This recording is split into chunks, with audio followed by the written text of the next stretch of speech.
Hey everybody, it's Rocky the Ramone, and on the phone with me is the very famous Spencer Drate. Hey Spencer, how's it going? Pretty good. Glad to be on, Rock. I appreciate you giving us your time. With me is my fellow Ramones fan and Patreon supporter, Bren. Bren, why don't you tell everybody what your background is? All right. Well, my name is Bren. I am a Ramones fan. I am an avid vinyl collector, and I'm also a technical writer and graphic designer with a little experience in some packaging design myself. And how many pages of notes did you prepare for this? Oh, about 13, but that's where the technical writing part comes in.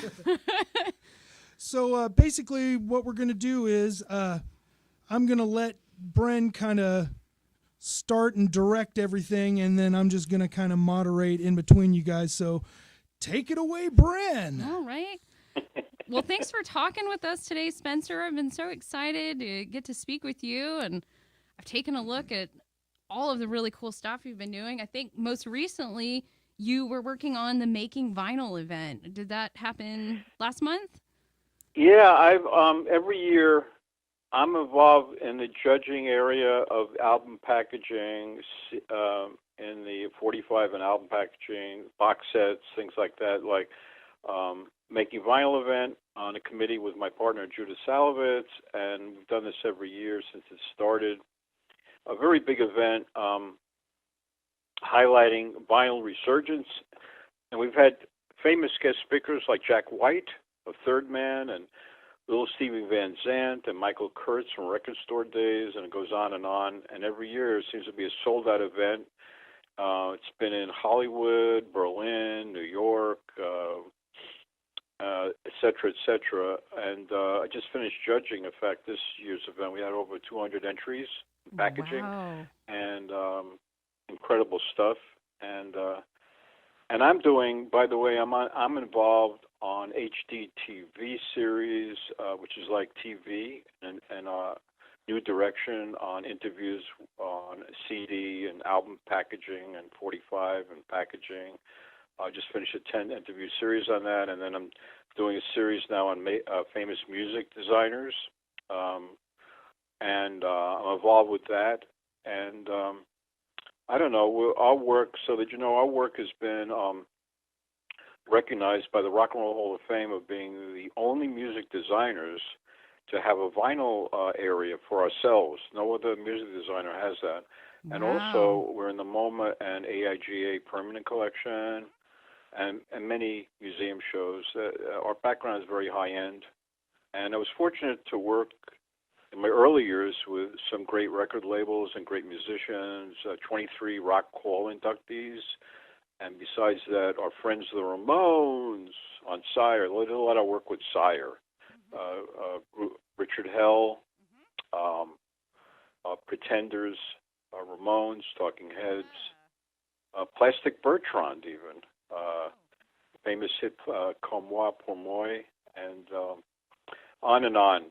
So Sire was a big label, as you know, in punk, and Seymour Stein ran it and believed in a lot of these groups that Warner Brothers, his distributor, didn't believe in, and they became iconic, like the Ramones, and even Madonna he signed, and it goes on and on, Talking Heads, and they become iconic groups that I worked on their packaging.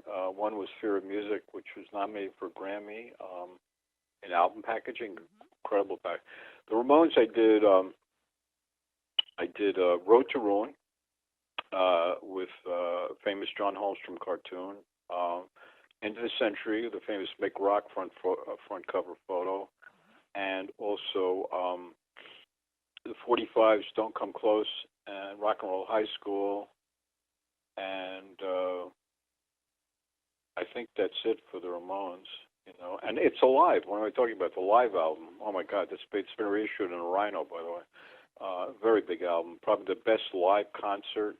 My friend Monty Melnick, who you interviewed, who's my very dear friend of mine, told me that's the best live concert they ever did.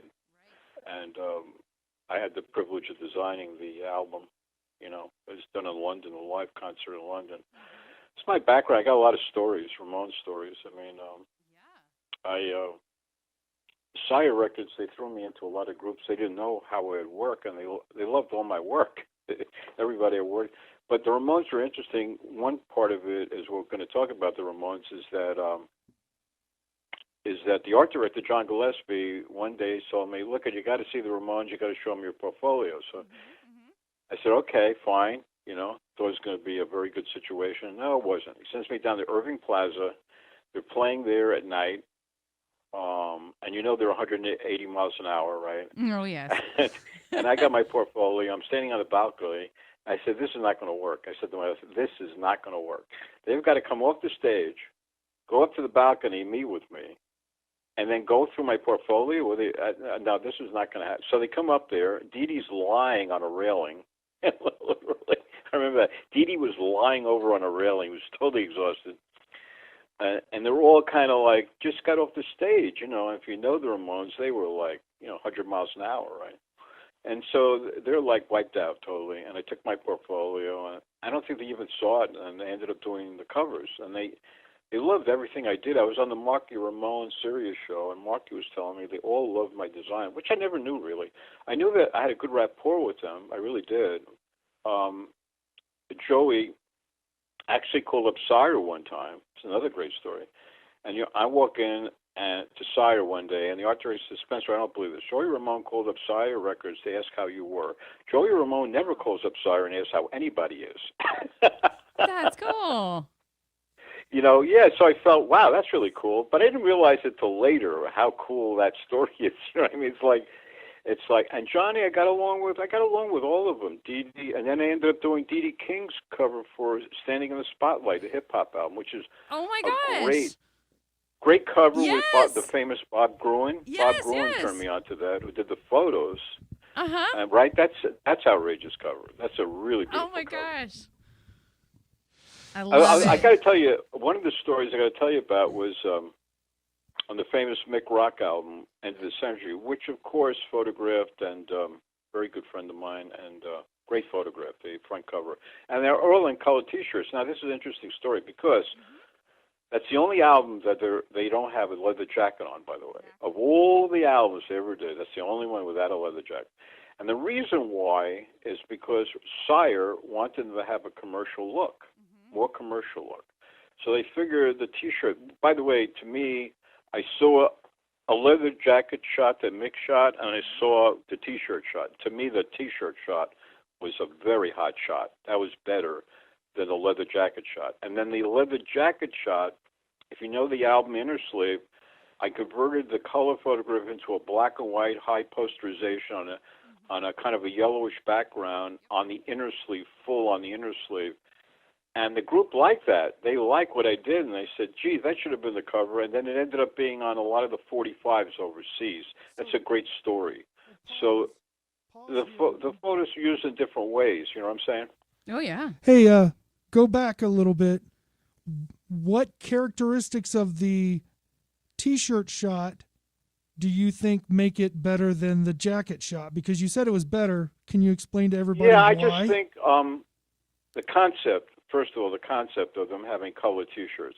The second thing is Mick was always, if you knew Mick Rock's photography, and he's very famous, color and black and white he's really good in. And color he's very exceptional in also, besides black and white. But color is a big thing with him. So using those pure colors on the T-shirts and that background, it just made it into something iconic. I mean, it's really a great photograph, on top of it. So it's like that's what makes it different, and also look at the way they look in the portrait. It's a really cool portrait photo of them. You know what I'm saying? That's the other thing. Yeah. So, and it's like it's got like a feeling to it that's I don't know. I call it iconic photo. I mean, Mick always showed that one photo. Whenever I go to, I've been so many shows of his. He's always got that mounted with his other great photographs. That's one. It stands out. People will tell you it's like a very iconic cover. He does, yeah. I actually got to meet Mick Rock last year when he came to Dallas on his Icons tour. Oh, yeah, that was very, very cool. And he was kind enough to talk with me, and he He signed my copy of End of the Century for me.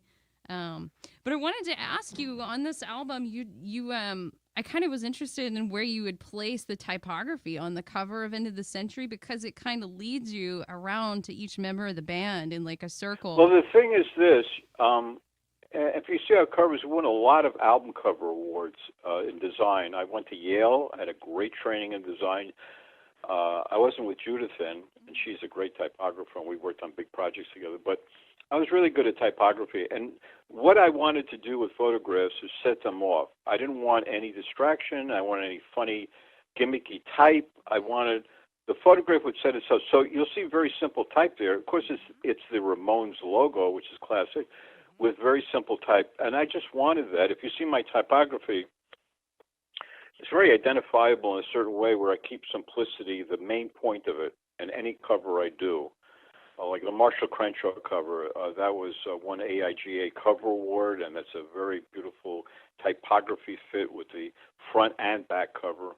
But, you know, with the Ramones, it was the same thing. I mean, and the Road to Ruins, the famous cartoon, which was started by somebody, McDonald. Gus McDonald? Who got the concept, and John fulfilled the concept into a finish. So really, Gus McDonald did the concept, but John finished it and made it into a credible thing. You know, that cover is very important because it was done with a fifth color silver on it. And if you get the first printing of that cover, you get a fifth color silver with a four color. Oh so my gosh. It really pops out. You know what I mean?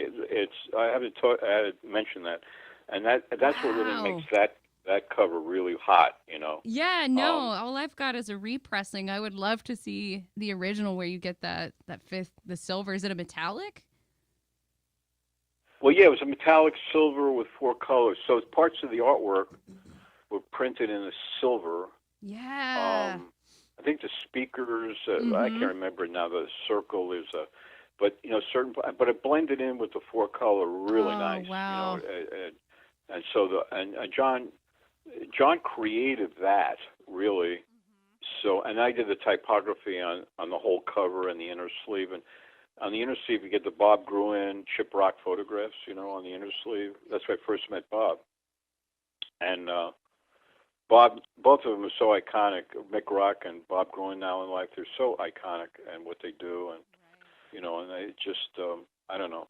I mean, it was an honor to work with those photographers in my life because Bob loved my work. That's how he got me into D.D. King's cover. You know, he knew my work. He asked me if I wanted to design it. So, So, and that cover is interesting because Bob gave me a lot of photographs. So what I did was, I'm not going to do one on the front and one on the back. No. I'm going to do something very different. He's got a lot of great black and white shots of Dee. So I'm going to put a number of them on the front and a number of them on the back. And they're all really hot photographs, if you notice. And so that's what culminated that cover to make it into a really kind of cool photographic cover, front and back, you know. And I approached everything differently. You know, it's according to what's going on with the elements and I'm designing for. Yeah, that's a fantastic cover. I always listen to the music first, so whatever I worked on. You know, it's a great sleeve. It's Don't Come Close, the 45 sleeve. That's a really great sleeve. That's a typography sleeve, but it's really nice if you look at it. It pops out at you, you know. And, of course, the famous one, Rock and Roll High School, I worked on. That sleeve, you know, Rock and Roll High School. And you've got several books that are in the Rock and Roll Hall of Fame about your work in 45 design and album cover design. Yeah. Hey, real quick, before we go into that. Go ahead. No, I'm sorry. I didn't mean to interrupt. Okay. I just want to complete the thought. No, this is great. Go ahead, Rock. All I wanted to ask was, I assumed that the Ramones logo was Impact, but Bren says that it is not Impact. What font is the Ramones logo? Oh, that's interesting. I don't remember. I'm really honest with you. I don't remember, but that's Arturo Vega, you know. I mean, that's the guy who did a lot of the marketing stuff for the Ramones. Identity, the famous logo with the American sign, you know, with the Americana type logo with their names in it. I mean, but he did that. He's responsible for that logo. I don't remember what the typeface it was. I remember I had to offset it with something. I mean, I think I used like Trade Gothic. I forgot for the name of the album. I picked a typeface that went along with it. Right. But honestly, I forgot what type. That's a good question. I have to look that up now. I'm gonna go back. Well, what did you say? What did you say, Bren? Reddit says it's Franklin Gothic. What? Reddit says, according to Reddit, the masthead, like on the Ramones, is Franklin Gothic. That's what Reddit thinks it is. Yeah, Franklin Gothic. That's it. Yeah, Franklin Gothic. So what I did is I used Franklin Gothic for the type of the title. Yeah. Right, and so I want to keep that together. That's what made that together. Yeah.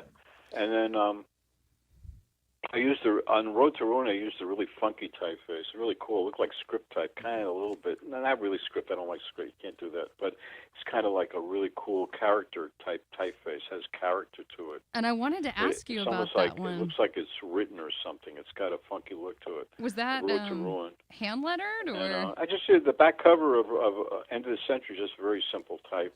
Yeah. I had nothing to work with. I mean, Mick literally just gave me the leather jacket photograph and the one with the T-shirt. That's it. I mean, the shoe was it. You know what I mean? So I had nothing to work with. Yeah. So I said, wait a minute, I got to use the leather jacket or something. So that was the inner sleeve, and that ended up being for 45 covers overseas. Baby I Love You is one, and there's a number of covers they used that one for. But it all worked out, and the marketing. You know what I mean? Yeah. So when I was reading over your background, I noticed you've written quite a few books about just typography, and I kind of wanted to ask you some questions about your typographic work on Ramones albums. And we've kind of touched on that, but there, we use on Road to Ruin. You're using that masthead, that Franklin Gothic. I'm calling it a masthead. Their name with the album title, that treatment there. And I wondered if on this album, and I noticed that on this type treatment, this Franklin Gothic treatment of Ramones is used consistently on Ramones. It's used all the way up until 1981. And then it kind of falls out of favor, and we don't see it again until Loco Live in 1991. And I wondered if in your work with this particular font, with this particular masthead, if you had any thoughts on why it kind of went away. It's such a solid, iconic type treatment, and it's great. Well, it's like Road to Ruin is like you have the famous Ramones masthead type, and then probably Franklin Gothic again for Road to Ruin, and then the rest of the type is just another typeface. I didn't want to get boring. I may try to keep away. It's got to have character and not gimmicky, big time. And I've got to let you know that I had a very amazing Yale background design. Now, if you know Yale, that's one of the best schools for typography design in history. That's like RISD, where David Byrne went. And David loved my typography, too. That's a big thing. And those schools, I really learned a lot about greatness of typography. So I didn't go, each album that I've ever designed is always different. Different feeling, different typography, and I try to pick a really good typeface. And, that's why I worked on Octung Baby for U2. I worked on a lot of great album covers. It's just, each one's different. Each one's got a different typeface mode, but that's what I was good at. I mean, Island, Chris Blackwell, the owner, had me, listen to this, repackage the entire Island Records company. That's huge because he loved my typography. But a lot of I'll be honest with you, most typographers are not good. They really aren't. The average CD you see is usually not good typography. I got one today, it was horrible. It just came in. So, I don't know. Yeah. It's like, and it's not an ego trip. It's really the truth. Yeah. But there are good designers. Like I have a whole interview on great music designers, and these music designers are really great at typography. Most designers are not good at typography, I'll be honest with you. They really aren't. But there are a number of them that are outrageous. There's a book out called Album Art, New Music Graphics, which you should get, by John Foster. Judith and I were interviewed with Stefan Sagmeister, who's a great designer, Art Chantry. I mean, there were a number of people in the interview, and I profiled the top designers, and they're all good, by the way, in this book. It was put out 2 years ago by Thames and Hudson. And then if you see the album cover album series by Roger Dean, who we just interviewed on HTTV series, he had a series of 6 books called Album Cover Album in the 80s. Phenomenal album covers. I mean, the whole series of books are phenomenal. But most of the books on, for instance, album covers are terrible. They really are. They're not good graphics. And you have to have an eye for this. You've got to, it's not an easy thing. I mean, but for me, I think about quality designer. I've got a lot of awards and all that stuff with Judith or me. And you've got to have a sense of good typography. The typography, I just did a music lecture at Cornell with Judith, and we talked about how important typography is because it really makes the cover. If you could have the best photograph, the best illustration, and your typography is just average or not good, forget about it. Throw it out the window. It doesn't work. You gotta, and everything is different. So you listen to what I do, or Judith and I did to do together, or I did before her with Sire or whatever, the punk thing. I would always hear the music, get the feeling of it, and then progress, and whatever turns out. Like a very interesting sleeve that I mentioned before, Don't Come Close, is interesting because that's just straight typography. But what makes it interesting is all the letters of the title, Don't Come Close, if you look at it, they're all 4 letters. So they stack up evenly. And so I said, wait a minute. I'm just going to use the typography of the name and stack them up on top of each other and blow them up in typewriter type, which is very raw. Typewriter type is like a raw feel. And it just pops out at you. It's a really nice cover, And it's very simple. It's very simple. So everything has a different approach. It's according to what you're working with. Really is according to what you're working with, the elements involved. Fear of Music is a great cover. That won a nominated for a Grammy. That's incredible cover. It's one of the most famous covers in album design. It's in the 100 Best Album Cover book, which Storm Thorkelson put out. I mean, that's a very simple cover, simple typography, but it really radiates. If you look at it, it's an incredible cover, but it's very simple. The elements are very simple. So, I mean, if you look at the covers that I worked on, or Judith and I worked on, they're very simple, but I think we did good treatment, type treatment. I don't know if that answered your question. Did that answer your question, or did I go off on a limb on this? Yeah, no, that's what I was noticing a lot about your work, with your work in typography on these Ramones albums specifically. Was really how the placement of the type really guided your eye around the rest of the album artwork, whether that was photography or illustration, was the way that you placed it. It would cause your eye, it would guide the eye of the viewer. Like, for example, on End of the Century, you've got it in this upper right corner, and it kind of guides you counterclockwise around each of the band members and then back to the title. And it's really, really elegant and beautiful. Oh, thank you. Yeah, I mean, that's just a simple cover. The whole point, what I pointed out before, is just to make the photograph stand out. Yeah. And not disturb that. So you don't want gimmicky type. Like some designer would approach it differently. But I the way I looked at these covers that do it simple, but complementary to the photograph or illustration if it was being used. And that's all it's about. Don't get gimmicky. A lot of designers get gimmicky. They use bad type, and it's classic. But seriously, so it's like, you know what I mean? You know what I mean? But if you know what you're doing, these things that kind of come up automatically to me. Seriously, I'll know where to place things. I'll know. I think I have a good sense of that. I mean, and you'll notice all good designers are like Peter Saville, who did So for Peter Gabriel. If you look at that cover, it's gorgeous. It's like the 2 letters So with a great black and white photograph of Peter Gabriel. You should look at my 10 interview series, HDTV series. We cover 100 and, let's see here. We cover 50 album covers, 145 sleeves, and 20 special CD packaging. Oh, my goodness. All about best design, not about bestsellers, all about best design. That series is a learning tool of learning about design and typography, that I completed. And now I'm doing, like I said, I'm doing best music designers. So we've had Bruce Leisure on, who does letterpress, gorgeous stuff on letterpress. And then we had Roger Dean. Roger Dean is famous for Asia and designing for Yes, who did some great stuff. And Craig Braun, who was famous for Sticky Fingers, one of the great album covers. Yep.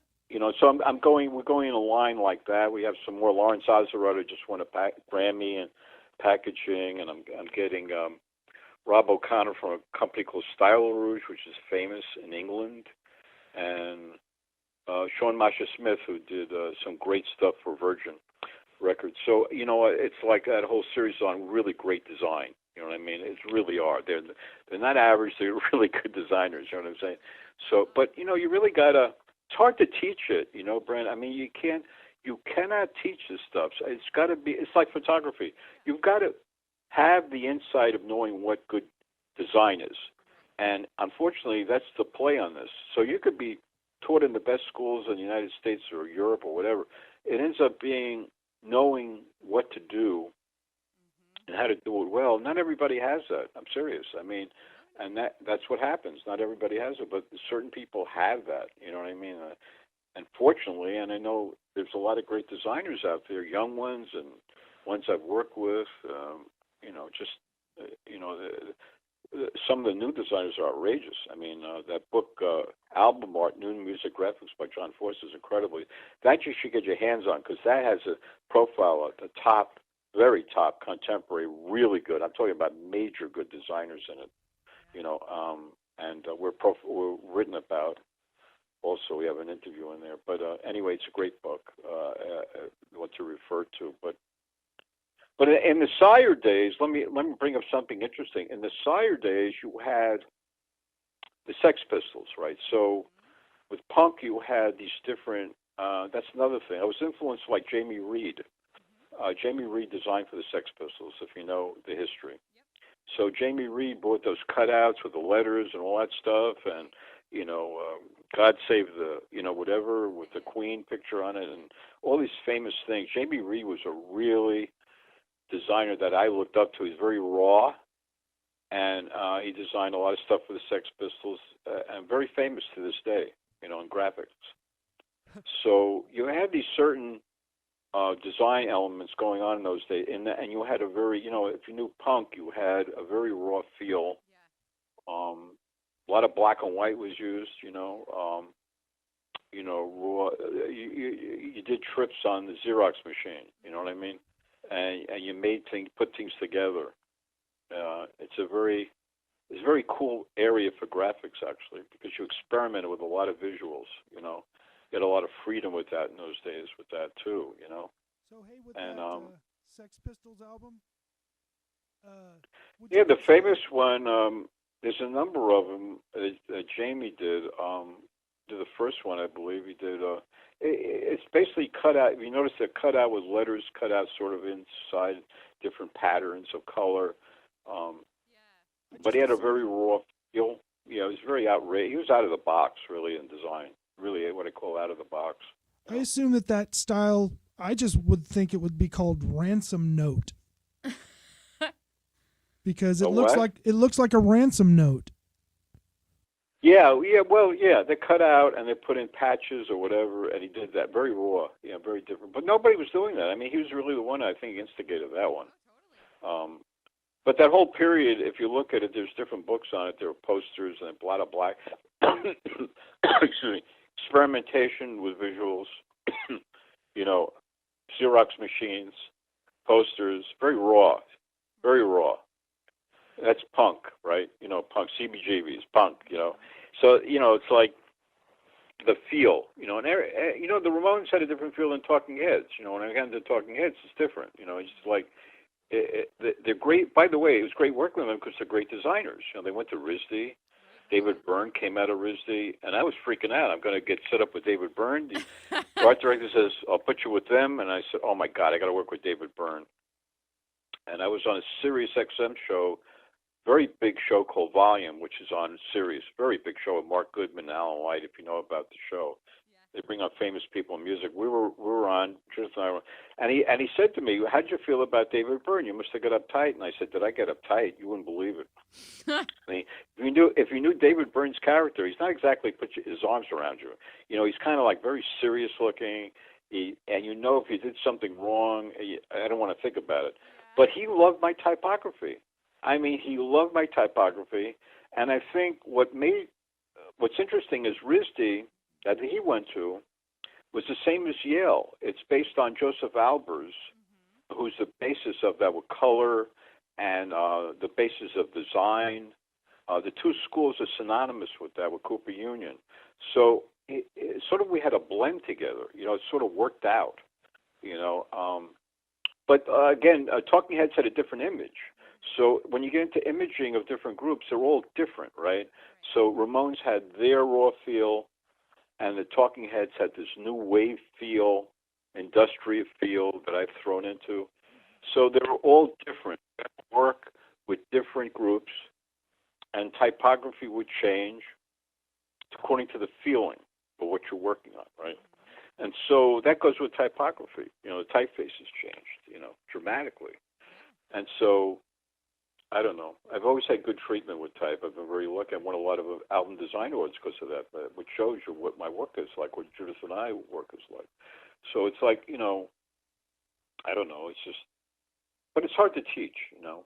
It's like you just, hopefully you learn, just learn typography. Just see what's out there, you know. Just see all the typefaces. That's all I can say.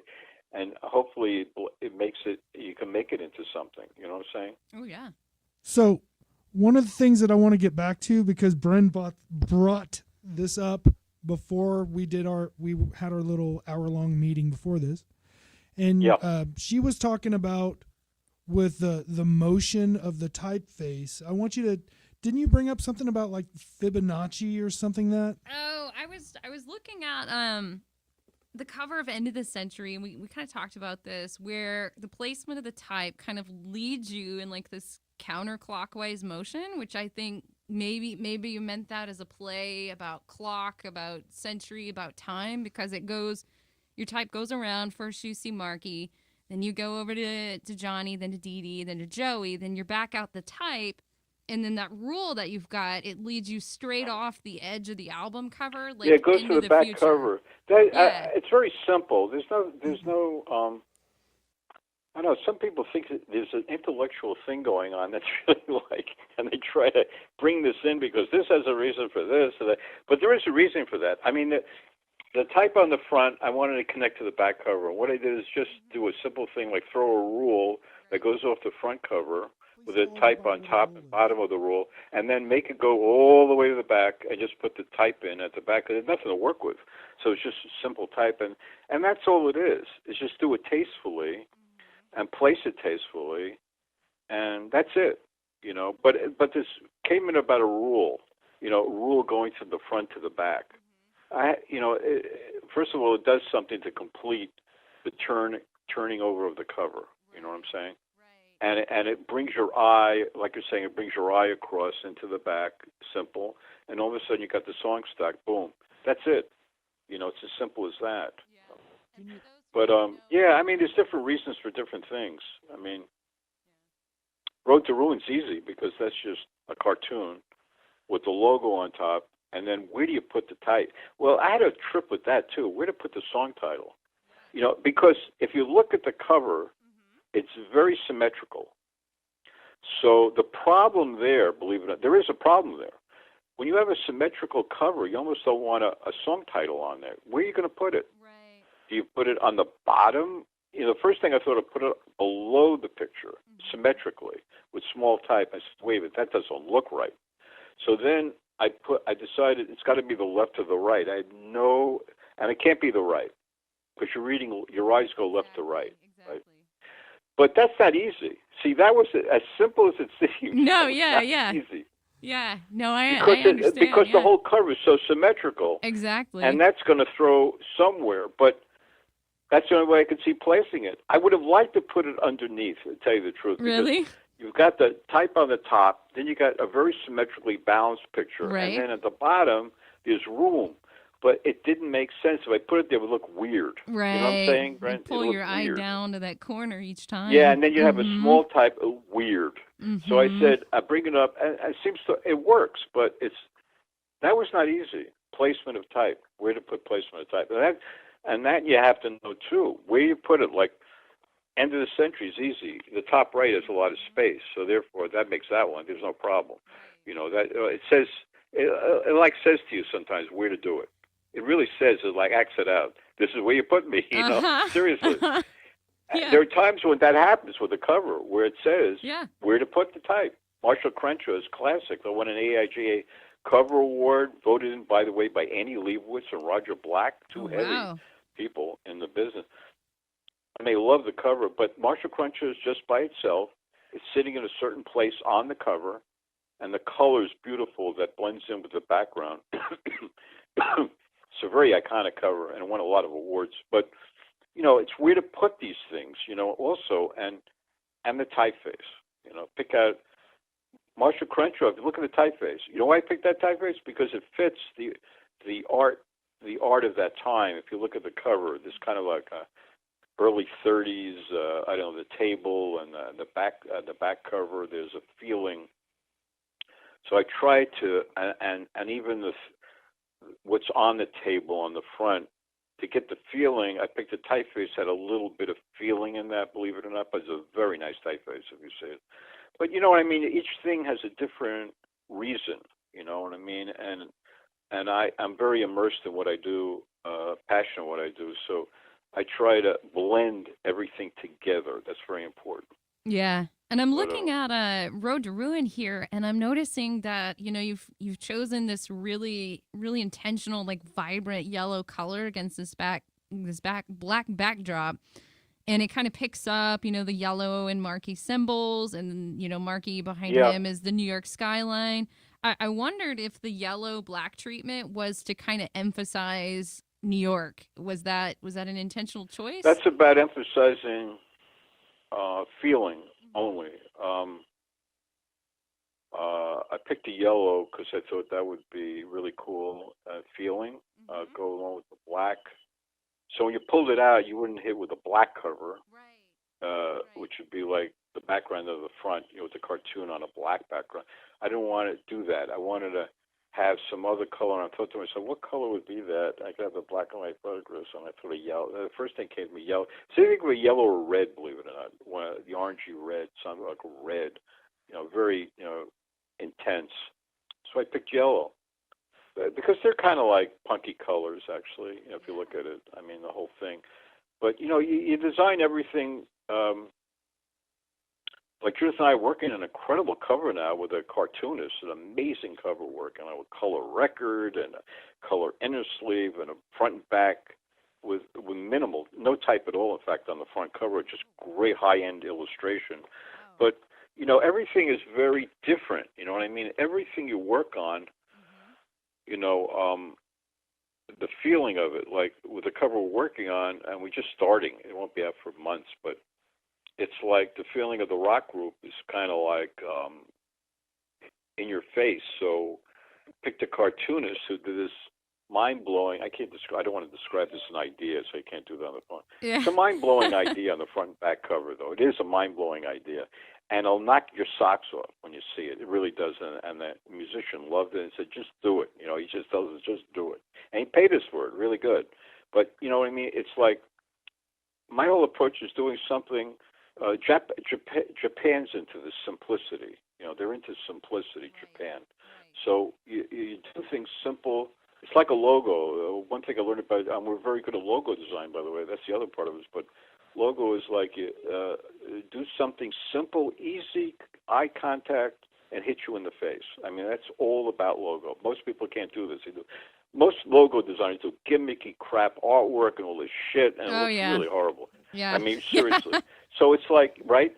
So, I mean, the logos were really good at if you see our logo, but it's very simple. But it goes along with album cover relativity, talking about designing album covers. Simple, but in your face, and, you know, that's what it's all about, you know, just connecting like that and do it There's some great covers we've done. I mean, like Robert Ellis Oral was on RCA, and the illustration on the front goes with the back. It's an incredible duo, won a lot of design awards, and the type's very simple, but it all works together if you see the cover. It's like everything's different. You know, everything's different, and there's different feeling going on, different typography going on. You know, just do it tastefully. You know, that's what it's all about. Right. It's unfortunate, like I said, a lot of designers can't do that. They really can't. I get too many CDs look horrible. They want to fill the space. I can tell you. I mean, they're just really bad. Yeah, that white space is your friend. What? White space is your friend. Everybody wants to fill that negative space with something, but the negative space is your friend. Well, yeah, but, you know, it's like you also use space a lot. You know what I mean? There's a thing about using space, and that can be really good, too, you see. So the thing about space is you can have covers that, you know, like I'm going to go back to the So cover of Peter Gabriel, because I have a cover without the So in it. The letters So, which are beautiful, by the way, on the cover that Peter Seville designed in England.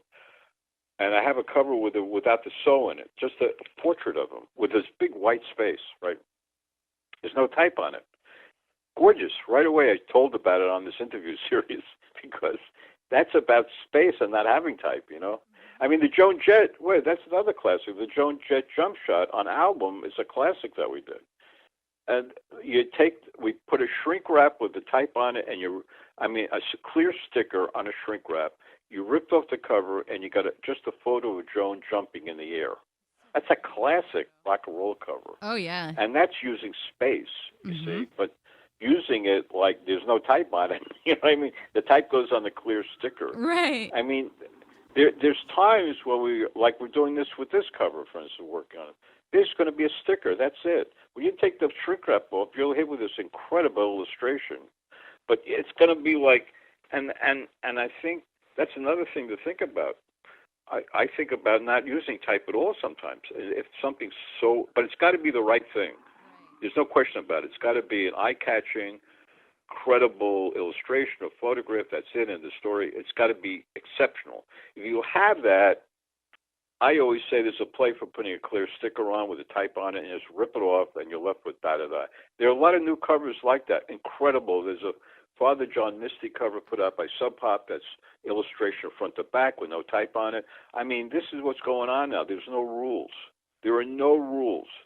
In the old days, you had to put the type on the front a certain way. Yeah, you don't have any rules now. You know, I mean, I told this musician working on it right now, I said, there's no type on the cover. He went crazy.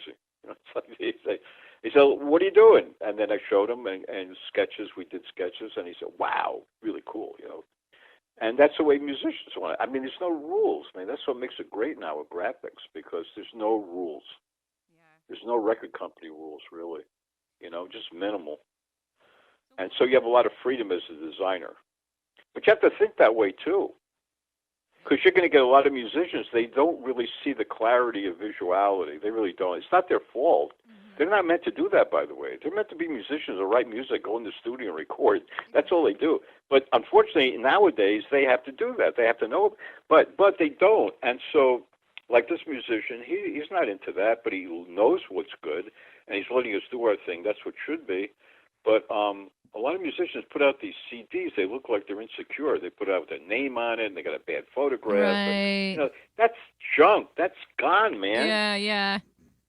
I mean, you know what the theory is? The whole theory is this.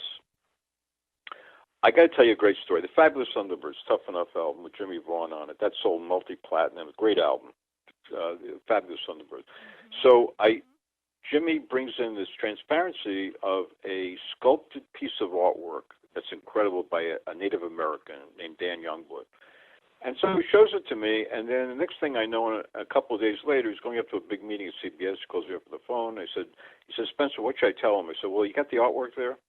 I said, yeah. He said, is that your music? First thing I had to ask him, is that represent your music? That's the most important question. He said, yeah, okay, great. Go into the meeting. Listen to this. I didn't say ask him about it. I told Jimmy to tell him that's the album cover. Tell them that's the album cover, not ask them. This is like the heads of every company in this meeting, right? And so I put my life on the line because, you know what?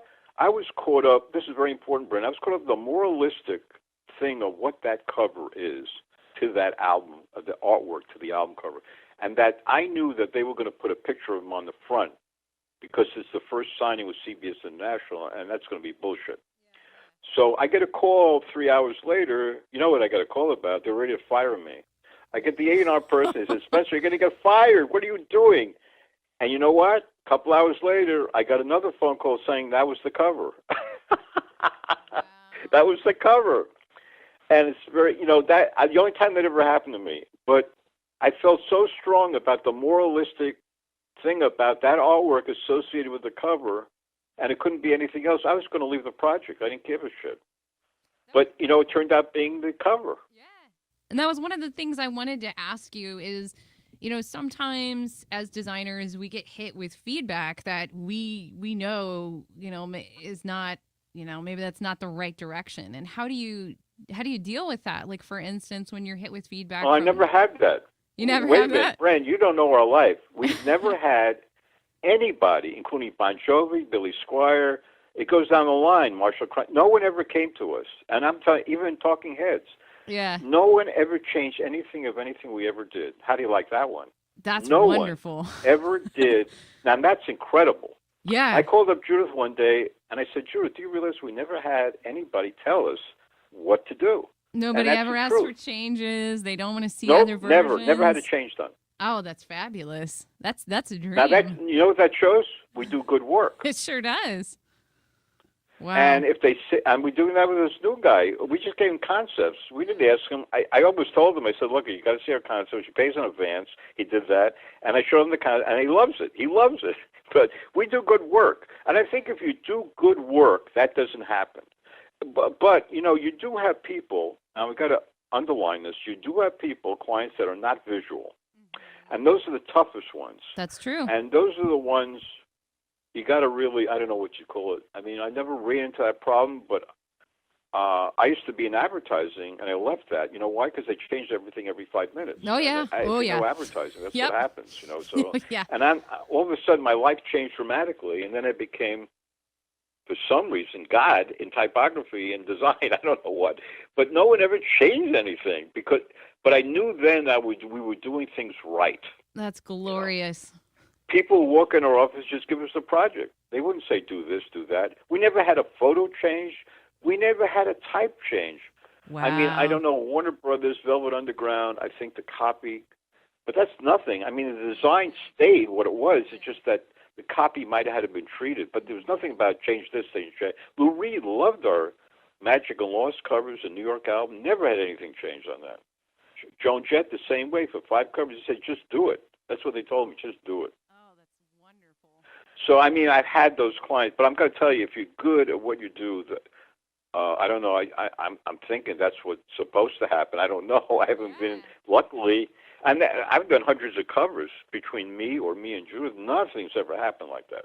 Yeah. Believe it or not, nothing. Because I think I'm so strong at typography and visual design that they never got into that, Yeah. But, I mean, it could happen. I'm sure it happens with a lot of designers. I'm sure they have clients that, and those are the worst. The ones that look over you, you don't want to work with. You learn you'll never work with them again because they just stunt creativity. It's almost, and then you don't want to work with them again because they stunt whatever you think you're doing. If you have a good idea, they won't know it. And there are times I'm sure there are designers that have that headache. I mean. I feel bad about that, but there are non-visual clients, and they're on an ego trip. They can drive you nuts, But unfortunately, I haven't had that. The Beach Boys, they were renowned for firing designers. We didn't get fired. They loved our work. They showed our work all around. We did for them. It's like I don't know. We just had it. We did our work. We did it really well. The only thing I could say, but we never had that. But you're right. I'm sure there are designers that have certain clients. That really stunt their creativity, you know what I mean? Or they want to change things, and we've never gotten into that. I don't want to ever get into that now. No, you don't. I can't afford to. My head couldn't take it. Yeah. I mean, but I never had that problem. All I can say is when you have a client, if you're good at what you do, you can impose a lot of things. A lot of designers don't have that background. So they have a problem, which is unfortunate, because they have not great portfolio maybe, or they don't have, you know what I mean? So they can't assert themselves that well. But when you have a good portfolio and you do good work, you can really assert yourself, you know. I mean, if I feel, for instance, Judith and I feel we have a client coming along that's going to impose something on us, we're not going to work with them. I don't care what the money is. Right. Seriously. It's not worth the hassle to have to go back and forth about. Yeah, it's not what only you that, know you is don't want the your right name move. on it. I mean, with the Thunderbirds, if they were going to do a photograph on the front, I don't want my name on the cover. That got that bad. But it turned out to be a multi-platinum album. It's a great cover. And by the way, the band's on the back. The band is on the back. You turn over the cover, you get the song stack, and you see the band. Right. You don't need it on the front cover. You understand my point? Oh, yeah. That's the basic point. When you have identity, this is the other thing, like Led Zeppelin. When you have identity imposed on you right away, like the first cover, Led Zeppelin, you have the Zeppelin burning up, the Hindenburg, and then in the back you have their picture. That's all you need. But, you know, in those days, you had to really build yourself up not to have your picture on the front. But they went beyond that. I mean, it's really great. They just had that picture on the front and the picture of them. And that's my point with the Fabulous Thunderbirds. That's what I was trying to sell them on. Look, it doesn't matter. I'm going to have the band picture on the back with the song stack. They kind of turn over the cover to read it, right, Rocky? So, you know, you don't need... but it's a basic thing in the record company business for years is to have a picture, have a title, da-da-da, you know, stupid.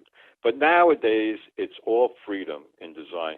But, you know, it's also, as a designer, you got to try to take the helm in certain ways, too. You've got to, if you can impose confidence with your client, it changes the whole ballgame. This is exactly where I wanted to jump in on this, okay? Right. Because I'm the musician in this conversation, and I also run a rehearsal studio, and people go, do you have any kids? I'm like, no, but I run a rehearsal studio full of musicians, so I understand. This is what you tell a musician. You guys were talking about negative space and stuff. The thing that you can explain to a musician on that level, because I'm assuming people that are listening to this are designers and not musicians, just tell the musician, you know, the concept of it's not the notes, it's the space in between the notes. Exactly. That's the visual representation of their music. You're saying all of this negative space is the space you put in between the notes. Yeah. Well, you know, the end result is you've got to show them what you do, and you can't show them before you get the advance check. I warn you about that one. On early jobs, you always get an advance check. Don't ever do a job without getting any money up front. I'm going to tell you this right now. That's what I want. And I've always done that. I've always was good with money. But I want to tell every designer, whenever you do like a first job especially, you get an advance, then you show yourself, and that's it. You don't do any work without getting an advance. You don't give any ideas out. That's basic. That's a very cardinal thing. And, you know, it's just, you can't lick the client's ass, you know, all the time. You've got to, like, prove yourself, and you've got to, like, if you're really good, you can tell them. Like this musician knew about our work, and, you know, he just let us go. And we're very lucky in that respect, and that's why I want to work with him. And he got a great, besides having a great album that's coming out. But it's like, you know, it's like you've got to have something. You have to. First of all, you got to be good. If you're good at what you do, you can persuade your client, and you show them that good work. You know what I mean? But I don't know. There's something about you've got to have. First of all, you got to be good at what you do. That's a head start. If you're not and you're mediocre or something, then you got more problems. I'm serious. Then it's not going to show them anything. They're not going to see anything really good. And when they do that, that's what drives you crazy. That could drive a client nuts. Hey, Brenda. So you really got to have that. You've really got to do good design. And when you do that, you can sell something. You know what I'm saying? Mm-hmm. And it's not about ego. It's about really where it's at. If you're mediocre design, you're going to have a really hard time. And there's a lot of those, tons of them. But they're going to have a harder time because the work is okay, but not really that great, and then that gets in a whole big area where you don't know if the client's going to like that or not. You know what I'm saying? I mean, that brings up a lot of questions and a lot of things that you don't want to hear about. But Well, this is something that I've had a couple of designer friends give me this advice, and it also translates over into like recording studios and stuff like that. Yeah, you get your money up front, but you also have a thing that says if you want any changes, you need to pay X amount of dollars for those changes. Because once I give you this, if you want to change it, you got to pay me extra to change it. So Yeah. yeah, I mean, I went through that with logo design, especially Right. where logo design requires a lot of changes and sketches and all that stuff, so you get extra payments as you go along. I mean, that implies on that. Album covers, fortunately, I never ran into that. I had an advance and a final payment. I never got anything insane, and everything's smooth ride through the whole thing, so I never had that problem. It didn't require anything. I think when you, like what we did some box sets, now that's very intricate. But you get a lot of money up front, and you get it at the end, you do a lot of work.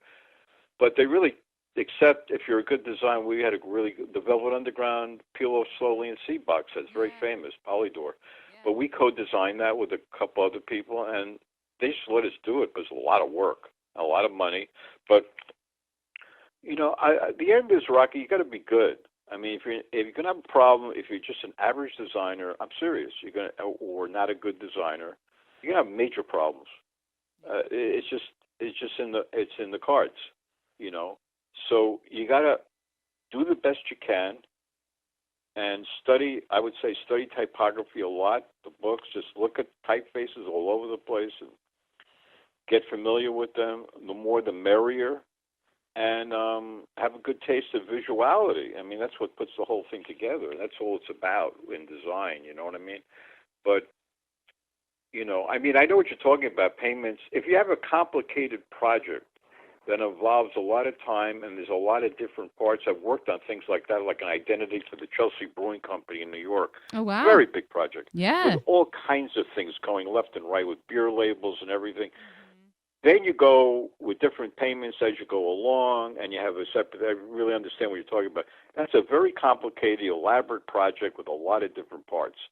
So that gets into that. Album cover design doesn't. You don't get into that. You really don't get into that. I mean, it's very simple.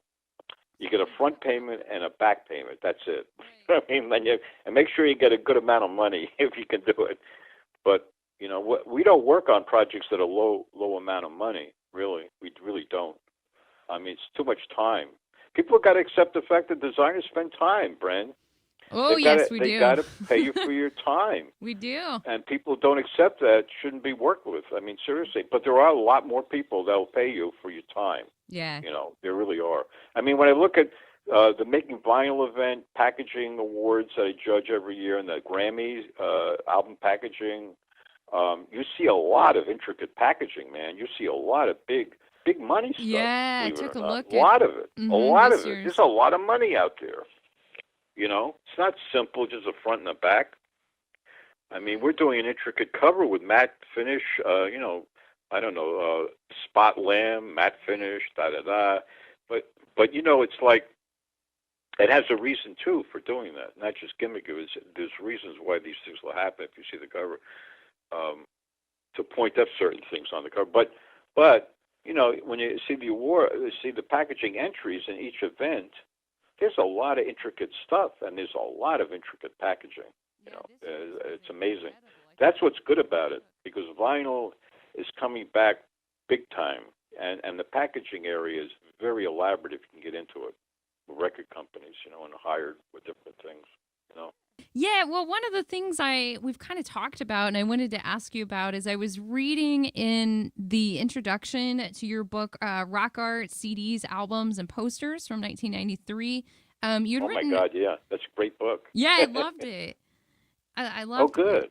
Yeah, and I was reading in your introduction, there was a line that you had written in there that I really liked, and you had said that you see the world of music from a fine art point of view, and the beauty created by mixing music and art should be shared so that all can enjoy and perhaps gain inspiration from it.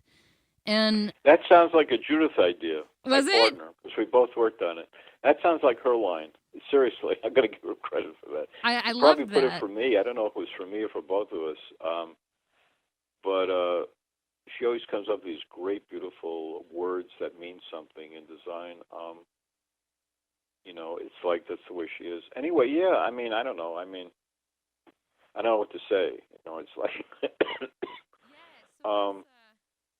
I mean, image is so important. I mean, one person at Sony, Arthur Levy, once told me, he said, Spencer, when you do a 45 cover, it looks like $1 million, meaning, it has a strong image. And I think it's so important that musicians understand that how important, and if they don't know it, they should, that next to the record, the image of the packaging is the most important. Why? Because people look at it, hopefully take it home with them and see it all the time. But besides that, it represents their music, and that when people see it, this is what's important.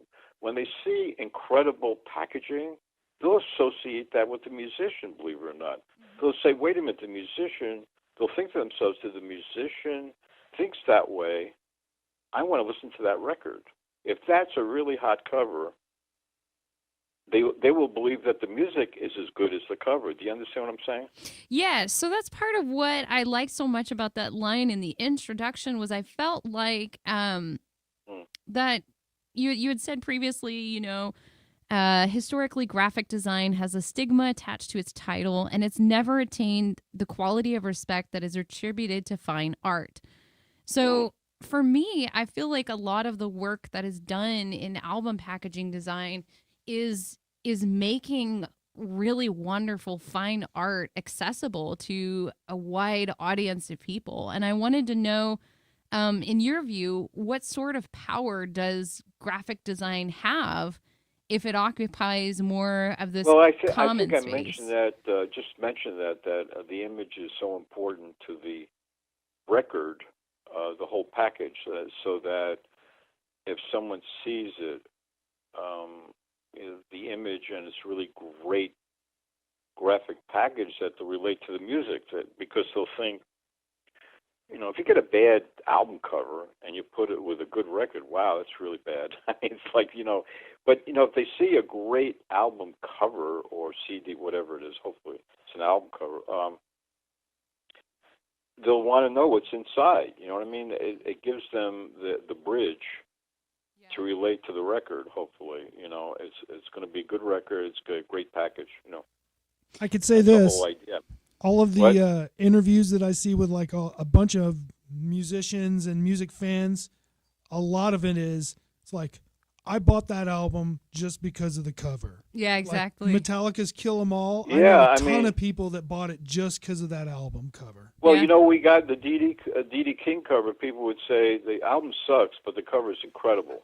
The cover is incredible. The cover is you know what I mean? wonderful. But, your point about fine art, there is a relativity in everything. Right. There's a relativity in writing, sculpture, painting, album cover.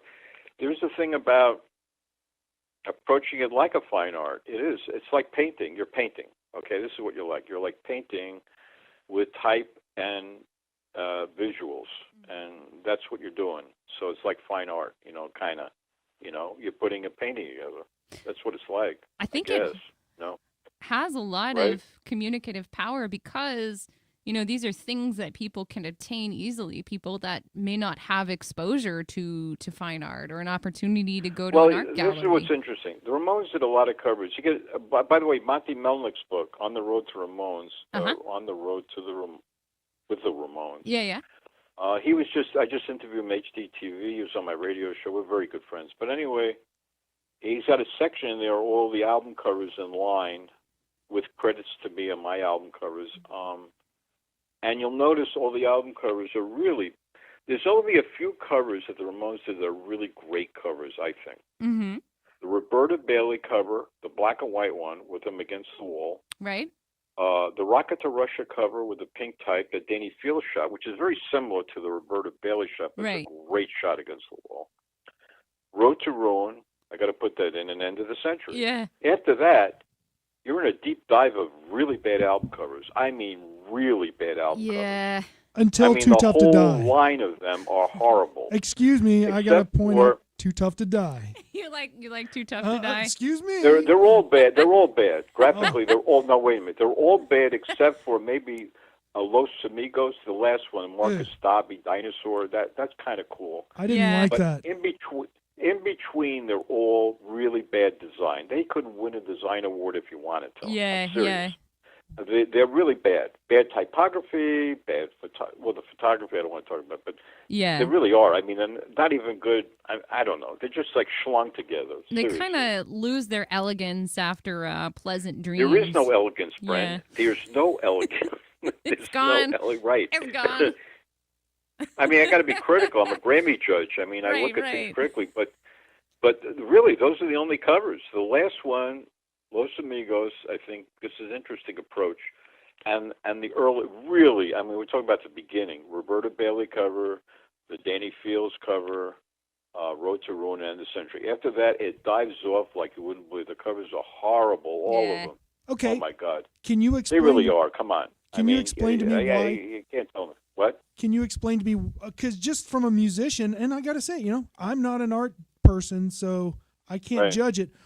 I love Too Tough to Die. Why is that not a good cover, technically? Oh, come on. I'm not going to go this on the phone. I can't. Rocky, come on. This is He not. can't do No, You I'm that. got to just a see dumb it. If you can't musician. see it, you're not going to know. I can't describe it to you. If you And have we're to talking ask, about you'll never typography. know. Let's talk about bad typography. Yeah. Let's talk about the picture so. It's not really that great. I mean, come on. I'm not going to. I'm a Grammy judge. You're talking to a multi-Grammy judge who's been selected. You're talking about quality here. And I'm not, it's hard to describe on the phone. That's what I mean, Bren. If you have Right. a client like Rocky, could be good or bad, because if he can't see, whoa, we're in trouble. Either he's going to like I it know. and he doesn't know why, or he won't like it and he still doesn't know why. So, but It's but be not honest with Franklin you. Gothic. That's one reason. Yeah, why I mean, it's bad. Rocky, I can't tell you what. I mean, it's really hard to do this, but I think talk to Bren. She knows what I'm talking about. I'm Yeah, sure she yeah. knows what I'm It's talking lost that elegance with that elegant Franklin Gothic. It's not It's not even Franklin Gothic. It doesn't matter. It's not the type. It's just the makeup, the elements so on the shouty. cover. Let's forget about the type. It's the elements on the cover. It's And shouty. that the choice of the typography and the picture, forget about it. So that I brings mean, me I don't to know. It's my opinion, but it seems a lot of people agree with me. Oh, yeah. It's just, Your opinion carries a lot of weight. yeah. no, it's not just that. I want you to understand that. It's just if you look at those covers and put them with the others and compare them, you'll see what I mean. They've like totally day and night. they lose their elegance. I mean, even the first cover with the white type on top of the group against the wall, Roberta Bailey, that's a classic. It's just such I mean, a that's strong, a stark, yeah. beautiful grunge cover. I mean, that is black and white, raw, logo in white type. Wow. To me, it's a knockout. Yeah. Okay. If you want to talk about the immediate impact of art, both Rocket to Russia and Ramones, when I first saw those when I was a kid, it made Yeah. me think of a newspaper story on a gang or something, and a newspapery type picture of that gang. Well, you got the John Holmstrom cartoon stuff going on Mhm. on the back cover. But yeah, just That's the a classic. immediate I thing. mean, that's yeah. I mean, yeah. It's a number of things. John Holmstrom's artwork is incredible. So when you get him involved with that, it's a whole punk thing. But he's got good execution. He does great work. That was the thing with on John Holmstrom, and he did, of course, the front cover of Road to Ruin. Gorgeous stuff. I mean, Right. and John, of course, comes from Punk magazine with Legs McNeil, so you get that whole thing. And Roberta Bailey was doing photography for Punk magazine. So you got those people are all involved in. It's a whole trip, So, can you tell me if you had to think of one single most important effect or element of excellent album cover design, what would that be? If there's one thing. No, I can't do one. Okay, I got that in MTV. They said, "What's your favorite album?" I said, "What are you, crazy? You can't do that. No, not one Fred, You can't album. do that. You can't do it. No. That's like you're stranded on an island. You have 10 albums. What are the 10 albums? You can't That's do not that. a fair question.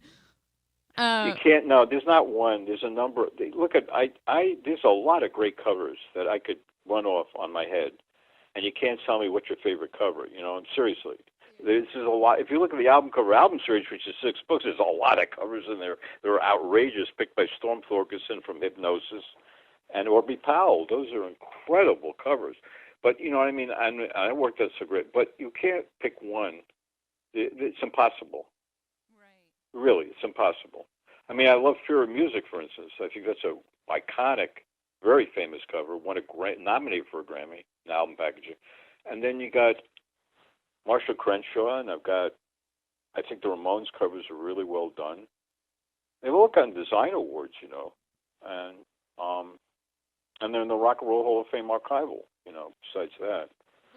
And the Ramones stuff is in the Moment collection with me and John. So, I mean, they all have. It's hard to do one, Brent. Seriously, I can't do that. No, but what would you say is the most important effect of an excellent cover design? Like, what is the one thing? Well, that's hard to describe. Right. I mean, it's like describing what a great photograph is. It's like, I don't know. I mean, all I know is this: you got to pick out a great visual, whether it's photography or illustration, put it together with great typography, and put those elements together and make it into a very pleasing, whatever, either pleasing or mind-blowing experience in the eye. And that's all I can say. It's very hard to describe. It really is. Can I jump in on this? It's impossible to describe. Yeah, I don't know when anybody could do it. It'd be, unless they talk to... There's no formula. Like the painters, they talk all their bullshit about how they did their painting, and you can't understand what the hell they're talking about. Right. I mean, really, it's a simple thing. It's all about putting great typography together with great visuality, combining the elements, and make it into something that's great. Okay, that's all I can say. Yeah. You can't describe it. I can. What? The uneducated person can I'm worried describe because Rocky doesn't know about what. Go ahead. Oh, boy. The most important thing for any visual art is you need to get across the most amount of information without using the most amount of clutter, just like the spaces, the negative areas. Well, I was talking about simplicity. Yeah, exactly. Yeah. Beginning, you have to be able to...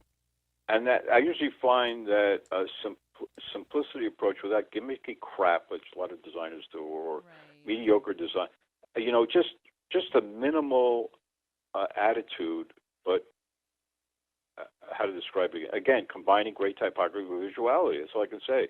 I mean, that's all it's about. It's very simple. It's not intellectual. It's nothing. It's just very simple, what I'm describing. That's all it is. That's all it is. Well, you have to tell and the fastest, like logo designs, like the fastest communication, doing a great image and having it understood quickly and simplistically. But a great image, or a logo design or whatever, and that includes the album design. That's all it is. That's all it is. Yeah. But it's hard to describe how to do it because your head has to know what good design is. And not everybody knows that. It's not that easy to tell anybody. There's no magical formula for this. No, not at all. No. Not at all. I mean, we just did a lecture in a music class at Cornell on Zoom, well paid, by the way, which is nice. But it wasn't about that. It was about telling, and of course they asked that question, and I had to explain it to them, but they understood it. But, you really, and if you, like I said, if you have that good sense of that, you'll do fine. Yeah. Not everybody has that, though. That's same with photography. It's like a poet using the least amount of words to get their point across and a musician using the least amount of notes to get their point across. That's what I was trying to get at is you said it before. You don't want a bunch of gimmicks. Yeah, I guess whatever I said that I'm relating to. Yeah. Yeah. For the I don't know what you're talking about, but it's seriously, but it's simplicity, getting your point across with a combination of great typography with visuality. That's all it is. And putting those elements together in some form that's eye-catching, pleasing to the eye, relates to the music. I believe in relating to the music and feeling. Now, not every cover is done like that. This is also interesting. Some covers you don't know what the hell's inside the album. You know, the visuality doesn't relate to the music. We like to relate to the music and the feeling of the cover. See, that's interesting too, the approach. You know, And that's kind of some great covers, by the way, with great covers with just illustration, but it doesn't relate to the feeling of the music at all. But great design, mind you. You know, and then there's those covers that relate to the feeling of the music onto the cover. So I'm looking at your work on the It's Alive album and talking about how, you know, your choice and design relate to the band, and I'm seeing all of these wonderful choices of photographs where we see all of this dynamic action. The Joan Jett album, which was a double panel, which had a lot of photographs, by the way, and It's Alive in relativity with the Ramones, with the live concert in London, with a lot of photographs, very similar. And all designed in a certain way. The Joan Jett album is beautiful because that's a play with color and black and white photographs, which is very interesting, by the way. Very great design on the multi-panels. Play between black and white and color, which is wow. It's really a mind-blower to look at, the double panel, besides the front cover jump shot. But It's Alive was simple. It was very simple. It was a lot of photographs, pick the best ones, place them in good position, and just deal with that. I mean, it's really play with a lot of photographs, you know, playing with a lot of photographs. There's the inner photograph with Dee Dee's bending back on the stage, very wow shot. You know, there's like, and the front cover is simple. To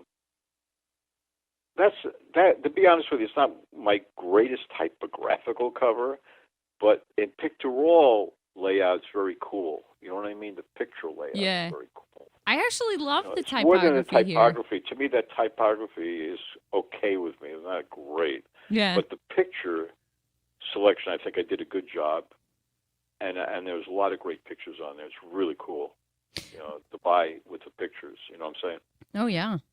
But no, I actually love the typography here on the It's Alive album and wanted to ask you about that. I was researching it, and I understand that they chose the name It's Alive as it was a spoof on a 1974 horror film. And I kind of wanted to ask if that was why you maybe chose this font here that's sort of a black letter font. If there was a tie-in there. It's Alive, the title, the font on the It's Alive? Yeah. I'll tell you something. I went in a totally different direction. I picture it like a horror movie. Yeah. And so the type is kind of dripping, and it's got that little thing about it, but it's very intense. Mm-hmm. And so that was that.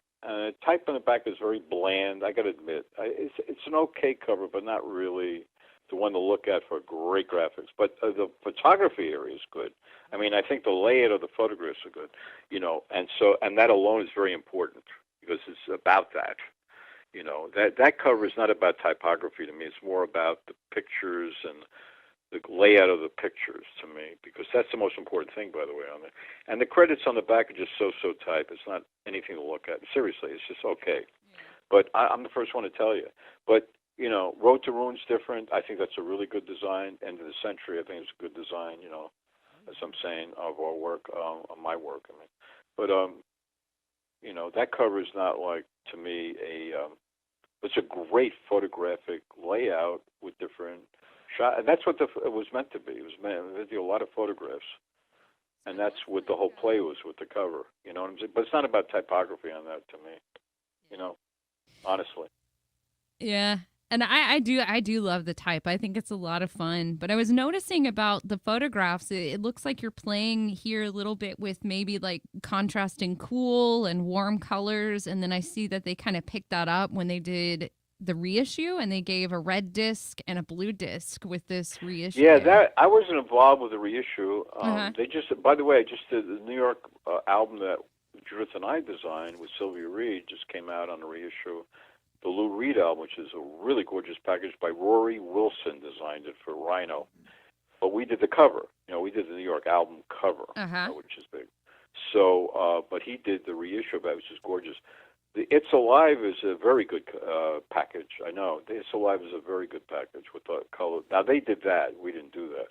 But Rhino did it. I don't know who designed that one. Might have been Rory for all I know, but that's a great package. Yeah, but we weren't involved with the reissue packaging. For the cover, they had our cover, my cover. But you know what I'm saying? Yeah, it looks like they took their cue from your work there with the choices and Yeah, photographs. that's what's great about them. Yeah. And Lou Reed is the same. And they pick up certain things from the cover and da-da-da, you know. It's like, yeah, I mean, the blue and the red, right. I mean, that would make sense, you know. Yeah. You're right. That would make sense. But that's really good. People do that. Not all reissue packaging is good. A lot of it are bad, by the way. Reissue packaging can be really. But Rhino has a really good. Rory Wilson's the head guy there. I already talked to him. He does a lot of good packaging, thank God. So if my work's in there, it's going to be repackaged really good. You know, he did that with Lou Reed, New York. This is just out, and like you said, the It's Alive package. You know. Yeah. Yeah, it looks like goes back to what you were saying about having really good, really strong design, and that's what really makes it. And then they come back and they pick up on this wonderful, just solid thing that you've created and let that kind of guide the reissue. Because what was already there was brilliant. So thank you. Yeah. I want to hear that again. You want to hear it again? And what you had there was brilliant. It was all brilliant. Thank you. Yeah. So, Judith and I worked on Lou Reed stuff like Magic and Loss, which I think they're doing reissuing again, and New York album. But you know, I mean, it's all about, and she's really great at typography. So, but you know, we blended together as designers, became great. I don't know, design package, I might say, both of us together really worked out. You know, we won a lot of awards together, design awards. And y'all have worked together for a number of years. Just for those who don't know. Number of years, we're both in the Rock Hall collection with our own archival, which is very important. Our own archival collection, which nobody has that. It's like just our work. Amazing. So for those who may not know who Judith is, Judith Salovets, she is your design partner. She's my partner for years. Yeah. But you know, when I was working at Sire, I was by myself designing. I met her with Marshall Crenshaw, and ever since then, boom, worked on a lot of stuff together. Wow. And so she's part of my life. So a lot of the work was with her. So that's in the collection, the archival with her name and my name. It's a big thing, you know. But you know, it just we always have this motto: "It's a long way to the top." The AC/DC song. Yeah. And that's our motto, because everybody goes through that. They work their way, and you get to a certain level, and all of a sudden, it is a long way to the top in our lives, you know. It's a long way to the top. But it carries over to different things for different people. It's a great title, actually, the AC/DC song, you know. Oh, yeah. We had a big Howell Gallery in New York gave us 2017 gave us an event with our work, with PowerPoint. We showed all our work with stories, and Sylvie and John Holmstrom on a panel with us. It was great. It showed all our place was packed. It was an amazing event. And that was the song that was played that night. It's a long way to the top. That's fantastic. But that's proven to be anybody, you know, works their way to a certain point in their life. So, you know? Can I ask you, what was it that inspired you to become a designer? What got you interested in this field, and then specifically? Well, let's go way back. So when I was a kid, wanting to know where to go to college, for some reason in my mind, I picked graphic design. I didn't know why. I had no idea what graphic design was. I just picked it out of a college book, and it seemed okay. You know, I didn't know what it meant. Wow. And intuitively, I picked that and ended up being schooled by Yale faculty, okay, on top of this. So I designed and ended up being, which I love today, being a designer. So I intuitively picked something I knew nothing about and turned out to be something I wanted to be. So don't ask any questions about that one, right? and so a great story is I was working in an advertising agency. I got fired as usual because it was driving me crazy. And then I'm roaming around. I get to live in a commute in Woodstock, just like we all picture in 1970. I had my picture in the Daily News selling drugs. And then he come to New York, and I'm walking down the street looking for a job. I see this guy with a three-piece suit, right? Okay, so I walk up to him. I knew him from college, and then he knew I was a type designer. I mean, a designer. I didn't know why, how he knew. And he said, I'm working on something. You want to help me? And I said, what are you doing? He said, well, I'm doing all the Apple Records, trade ads for Apple Records. And I said, what are you working on? You know what he tells me? John Lennon's Imagine album, trade ads. Oh, my Imagine God. album. And that was my first job without looking at my portfolio, without even seeing it. Oh, my And gosh. my life has been like that. I mean, I was thrown to Sire Records, literally by a guy online working on the Richard Hell album, the illustrator, God, I forgot his name, Robert something. Anyway, he was an usher in the theater, and he said, I need a type guy. You have to talk to him. I said, okay. He threw me into Sire Records. I did some treatment on the Richard Hell Voidoids album, type treatment. And then after that, without looking at my portfolio, I was thrown into everything. In other words, I didn't show my portfolio. Wow. I mean, you can't tell that to a designer. I mean, you can't No. No. tell a designer coming out of college, which I always get, what do I do?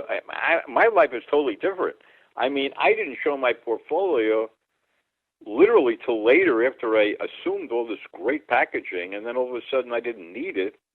You know what I mean? But I had to show it, but then I had accumulated it. But to the point where you usually need it, I didn't have to do it in the beginning. All those jobs that I got, Sire, whatever, that was a lot of, I had a great, by the time I finished at Sire, I had a good thing to show. And then I eventually got into Bon Jovi, I got into big stuff. I got into Billy Squier, Don't Say No, Multi-Platinum on MTV and all that. But I really didn't show a portfolio. And even then, I didn't show it. Bon Jovi was thrown to me without looking. He didn't even see our work. We had complete control. And then Billy Squier, the same thing. Someone, Capitol Records sent them to us. And he did a multi-platinum Don't Say No album. It's a great cover. I had a lot of stuff. I didn't show my portfolio, by the way. I mean, that's unusual. Yeah. You know that as a designer. Oh, yeah.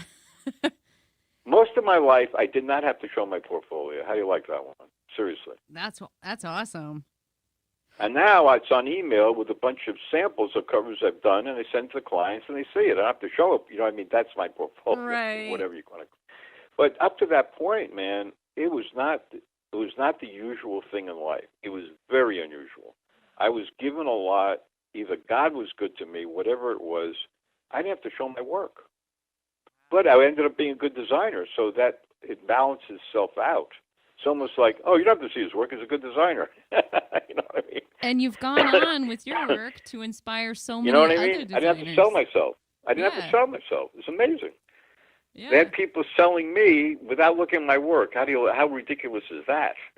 That's so cool. But your work has done so much to inspire other designers, and I mean, I personally feel like that's kind of how I came to this. Was, I mean, I'm 33, and I started out just, crate diving and looking at album covers and buying albums sometimes solely based on their artwork. And I didn't have access to, we didn't go to art galleries. My family are not into art. So the art that I had available was album art. And I'll tell you the books to get. I'm being honest with you. These are the best books to ever been done on album covers or 45s. Okay. First of all, our famous 545 book in 2010. Those are major 45 sleeves and a layout, page to page. That's a great book. Album cover album series in the 80s by Roger Dean and Aubrey Powell, a 6-book series. Incredible. Yeah. One is 100 Best Album Covers by Storm Thorgerson, DK Publishing. Those are great covers, all of them. Those are the only books. And the John Foster book recently, 2 years ago, Album Art, New Music Graphics by Thames and Hudson. Those are the best visual books.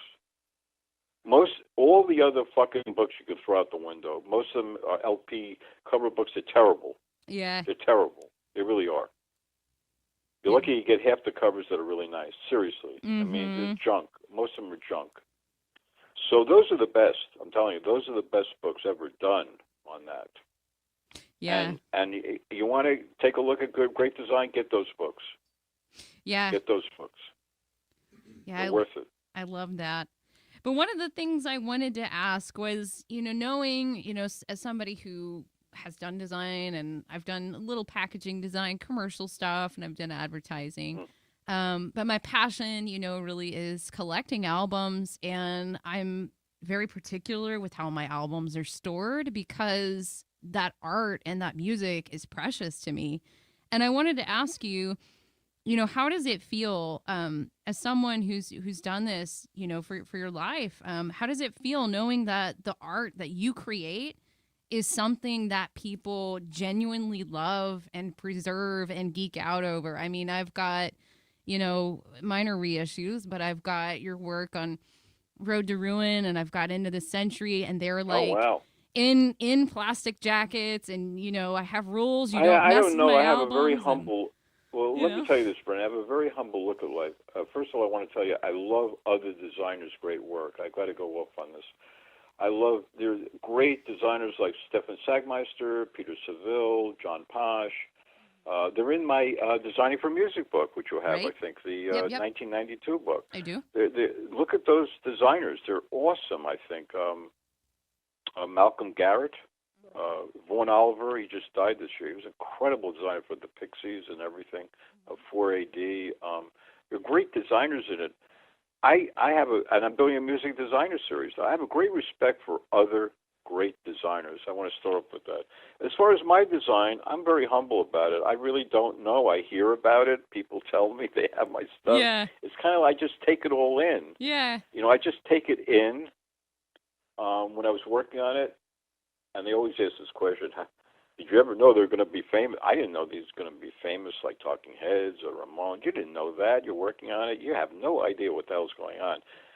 But unfortunately, I worked on a lot of artists that became iconic later, okay, but going back. And then as far as my work goes, it's like, I don't know, I just take it all in. People tell me they have my, like you do. It's very nice of you to say that, by the way. A lot of people, they have my work. I know they have my work. I'm on Facebook, and so many people I know are on there because I'm in the Ramones group. I'm in the Beatles group because I designed for John Lennon and Paul McCartney, by the way. And you know what I mean? I'm in different groups of people, Joan Jett. I'm in this whole thing. And I know a lot of these people have my albums or my books. We have 21 pop culture books, by the way, besides that. So they're in different areas of, our books are great. Rock poster books, movie poster books, they're awesome books, by the way. 45 books, 45 RPM, 545. Those are great visual 45 sleep books. But you know what I mean? We're in different areas, and people I know want to friend me because of that. They don't talk to me, but they friend me. You know what I mean? On Facebook, it's funny. You don't have real friends. They just friend you. They never talk to you, but they want you as a friend because you did something famous or something. I don't know. It's like really ridiculous. But I have a lot of people I know that have my books, and they have our books, or they have our Judith of My or myself covers, I mean, I know that. I hear it all the time. They tell me I have your, once in a while a musician tells me, I've got your, and this musician hired us because he knew our work, you know what I mean? He came out of the blue, So, I mean, I don't know how to deal with that. It's very hard for me to deal with. It's almost like, I feel honored. I mean, one thing I told Judith, which I think really hits the nail on the head here, is that the idea that the Rock and Roll Hall of Fame picked us to be in a vinyl collection of our own is incredible. No other music designer, and then we talk about all the great ones, don't have that. Wow. That alone is incredible, and it's a lifetime thing, right? Yeah. And I feel that it's important to be, and I'm in the MoMA collection, and Judith and I are in the AIGA, which is the top design collection, archival collection, and it's lifetime, and so that means a lot to me. You know what I mean? It's kind of like our names are there, they see our work, it's a lifetime thing, it's not forgotten, and especially the Rock Hall, people can see our work when they go there. So it's like a whole trip. You know what I mean? It's like a culmination right now. We're going into a whole thing with being recognized. People are appreciating us very much now, period of life. But, I don't know, when people talk to me and they tell me I got my work, I don't know, I kind of like, oh, that's great, I really mean it. Yeah. But it doesn't impact me but I'm gratiated by it. You know what I mean? I love it.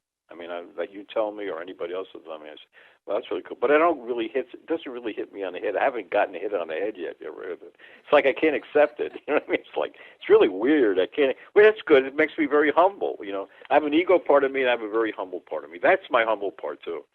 It's like I've done it. I know it, but you know, I say, okay, you know, but it's almost like it hasn't hit me on the head. The Rock and Roll Hall of Fame is big. That's huge. Everybody tells me that. Anybody I mention this to or they know or read about it, they say, oh, my God, that's incredible. It hasn't hit me in the head yet.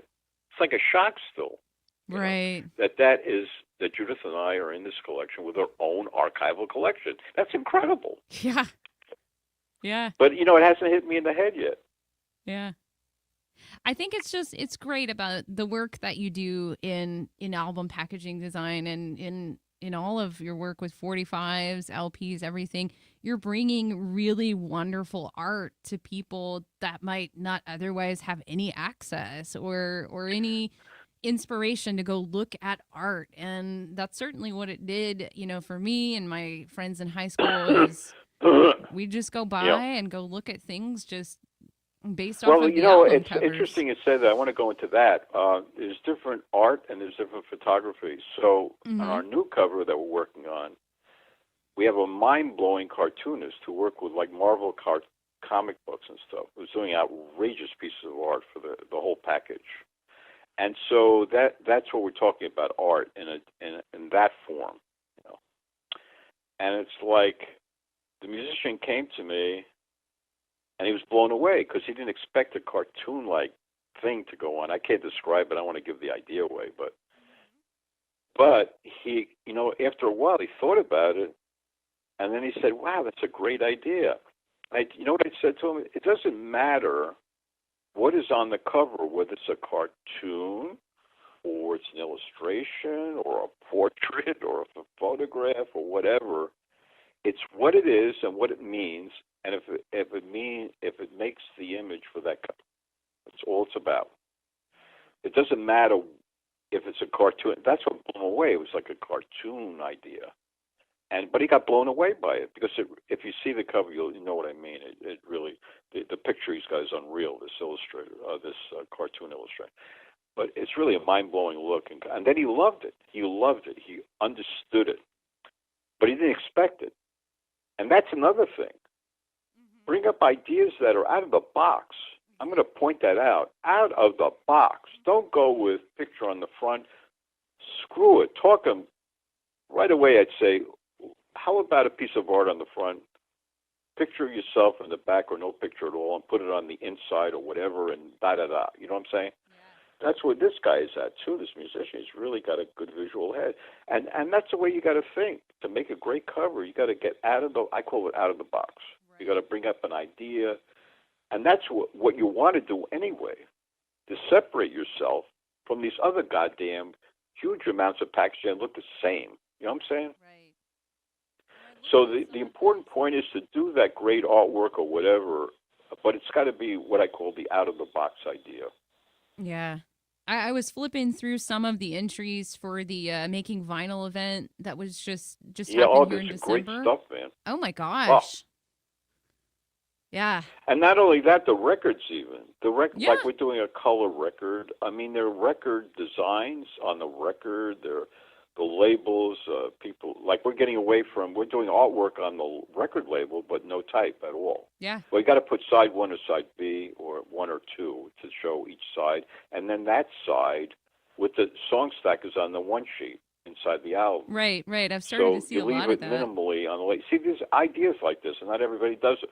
But, you know, I mean, you've got to, and the color of the record. Mm-hmm. Transparent, red, green, whatever. We like transparent. It's very eye-blowing, mind-blowing, not the flat colors. But you know what I mean? You do it, each one's got a different feeling. I mean, this album has a definite feeling we're trying to purvey, and the musician, unfortunately, likes it. I'm sure sketches are really too okay, you know, but you know what I mean? Everybody's different, but art is so important, and what you use on the front cover. But I got to point this out that you got to have an out-of-the-box, in quote, idea. Mm-hmm. So most important, go get an idea that's really great, and that's what the sell. That's what you want to sell to the client. Yeah. And if it's really good, most often they'll buy it. If you got a great idea and you got the great, you know what I mean, you got the great elements, they'll buy it. They'll see it. You know what I'm saying? Was like some of those more unusual covers like we saw on like Led Zeppelin 3 that had the Volvette, so you could move and the pictures would change. Well, yeah, now we're talking like Peter Corsten. Yeah. My friend Peter Corsten designed Tattoo You. He designed Oh Some my Girls. gosh. He did physical graffiti. Yeah. He With did the a lot of the windows. die cut stuff, the die cut albums, Yeah. which you call die cut albums, and Led Zeppelin 3. He didn't do Led Zeppelin 3 though, but he did physical graffiti with the cut windows, and he did Some Girls with the heads, you know, and that one's Right. a great album. And Led Zeppelin 3, which has that, they're like toys. They're almost like, in fact, I showed it on an interview, the Led Zeppelin 3. But yeah, I mean, that was a die cut period. That's in the 70s. The 70s was rarely known for the die cut albums, and they had a lot of money, so that they could do stuff like that. Now you can do that today, by the way. Today they could do that. But in the 70s it was very big. You know, Strawberry, what's that album? The Raspberries. So they had like a raspberry shape, whiskey, Rod Stewart whiskey glass, a die-cut whiskey glass with his head in it. You know what I mean? They had Cheech and Chong, you know what I mean? Right, that fold-out pill or whatever. Yeah. You know? Yeah. And I think the Wailers with the lighter that opened up. You know, I mean, you had all these things. That's the 70s, the late 70s. That's when all that stuff was going on. That's the home run. And then we got involved with special CD packaging. We did a major show in New York on that. That's the CDs that were limited edition, special papers, special what they call special CD packaging. We did a whole show, and it's incredible. I was on MTV, interviewed in Smithsonian Magazine. Some of the pieces went to Cooper Hewitt show. It was a major show, but it was all about special CD packaging, which was in the late 80s, early 90s. Now, so what they said is, well, did you miss vinyl? And I said, no, because special CD packaging was CD packaging in a special edition and with special materials. I mean, I could show you, I did a whole interview 9 on my 10 interview series is all about some of those special packaging. They were incredible. A designer would have a home run on this. I mean, this is like, so you didn't worry about the vinyl cover.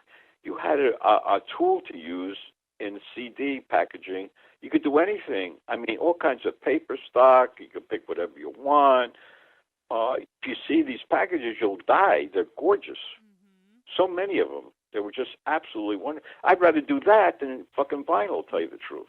That's Really? how great they are. Really? I wanted to ask you about that too because, you know, vinyl disappeared for a very long time and now it's really only come back since about 2003, I think is when it started to come back again. And I wondered if, you know, because you were designing for a CD or for a digital thumbnail on a music store, if you felt like that limited your design choices.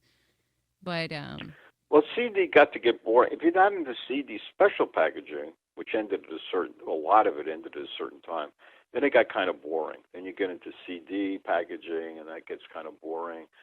But vinyl came back out of the box. I mean, I don't know why it started. I did a 2002 book on 45 RPM. That was the first visual book on 45 Cs. I did it. I authored that book. After that, there were other books on 45s. But mine was the first book. Sold out right away. And my friend Larry Jaffe wrote an article on it, who was, by the way, co-founder of Making Vinyl Event. And that started the vinyl movement. And then all of a sudden I hear about it. And then I call up, like, at that time, Bleecker Bob's was this big record store in New York. I call him up, and he says, Spencer, you should know this. Turntables are selling like crazy. And they tell me all this stuff about vinyl coming back. And I said, oh, okay. Then Larry started this Making Vinyl Event with Brian Eckes, Larry Jaffe. And that became a thing. So they've been around for 4 years and sold out every year. And it's just about vinyl resale. Like I said, Jack White talks at it. You know, he's a big vinyl freak, Jack White.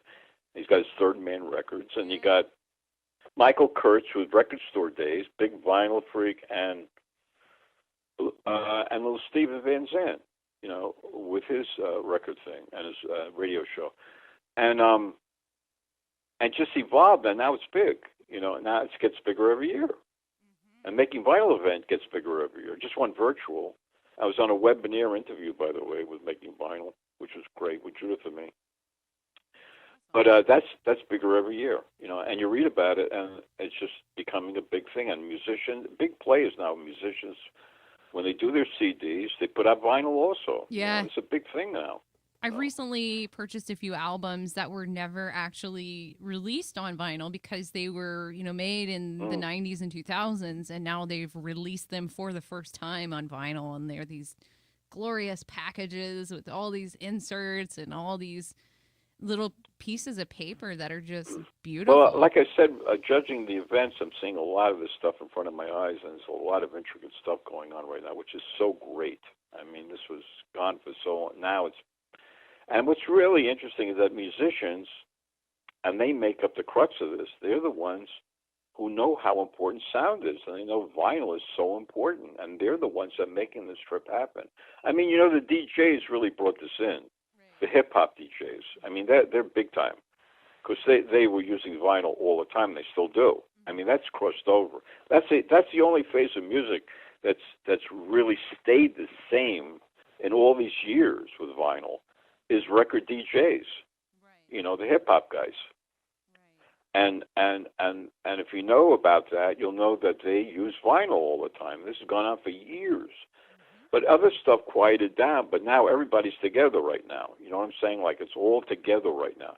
So beyond the DJs, you got other people, and you got musicians, and you got customers buying it. You know what I mean? You got this whole big thing right now. You know what I'm saying? But the big, I think like Tommy Boy Records is a big instigator of vinyl because they cater to hip hop and bringing in the DJs. That's a big, important part of the vinyl resurgence. So your vinyl DJs, a very big part of it. Yeah. Bring it back to life. You know what I'm saying? Yeah.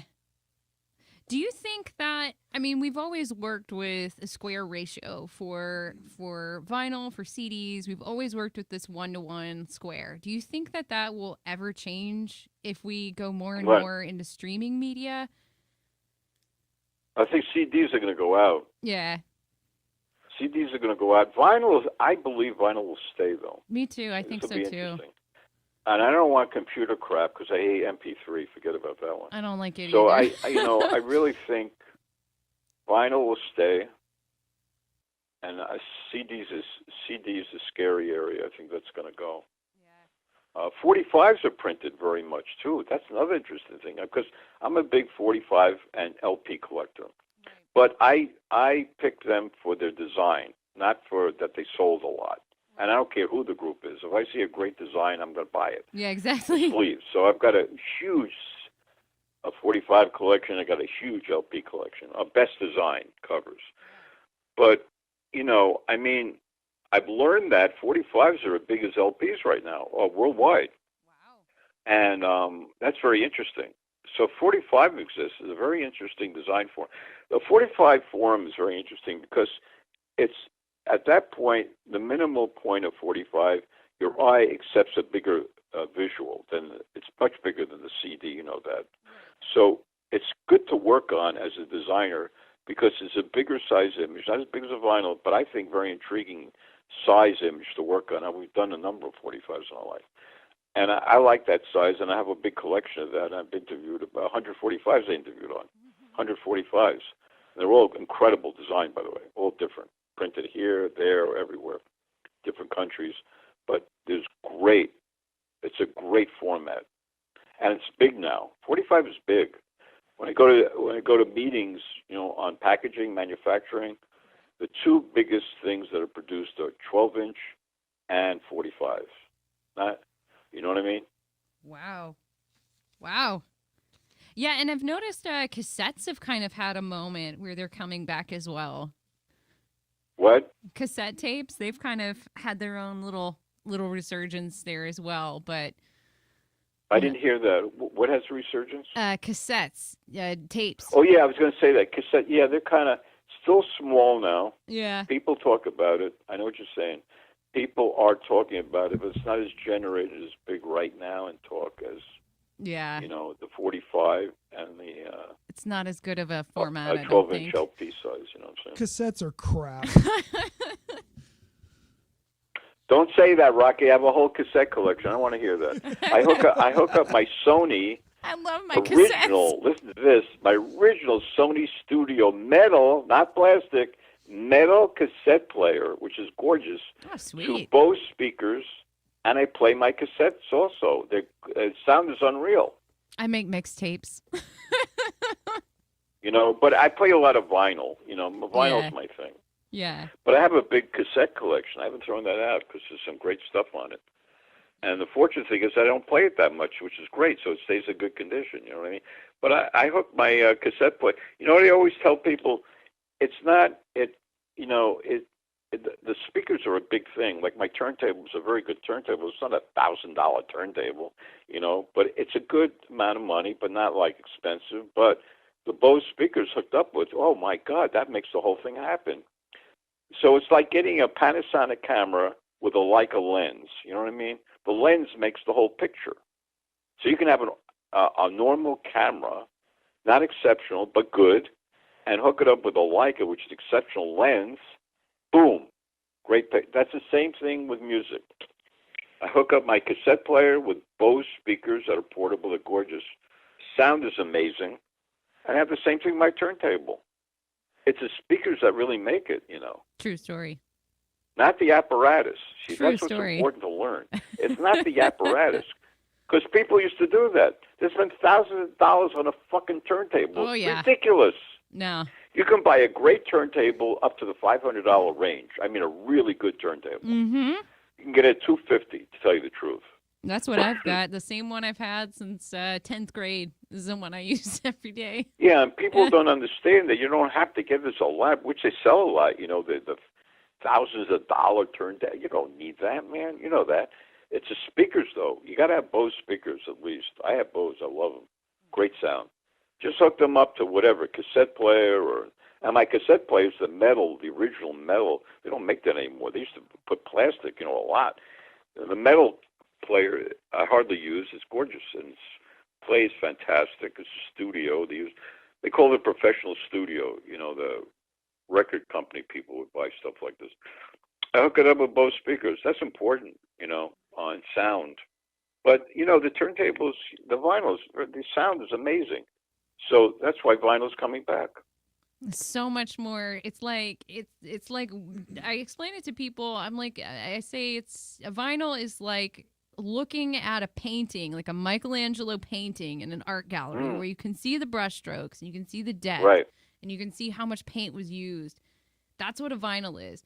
And an MP3 is like looking at just a print of that, like a photocopy of that Michelangelo painting. It's flat and you can't see all the nuances in it. And they're like, oh, and I'm like, yes, that's why this is the thing. Yeah. Vinyl sound is amazing. I mean, that's what the whole thing's about. That's why I don't think it's going to die. It's just going to keep progressing. Because if people understand sound, like musicians are not going to die off. I mean, even new generation musicians are going to understand that about sound.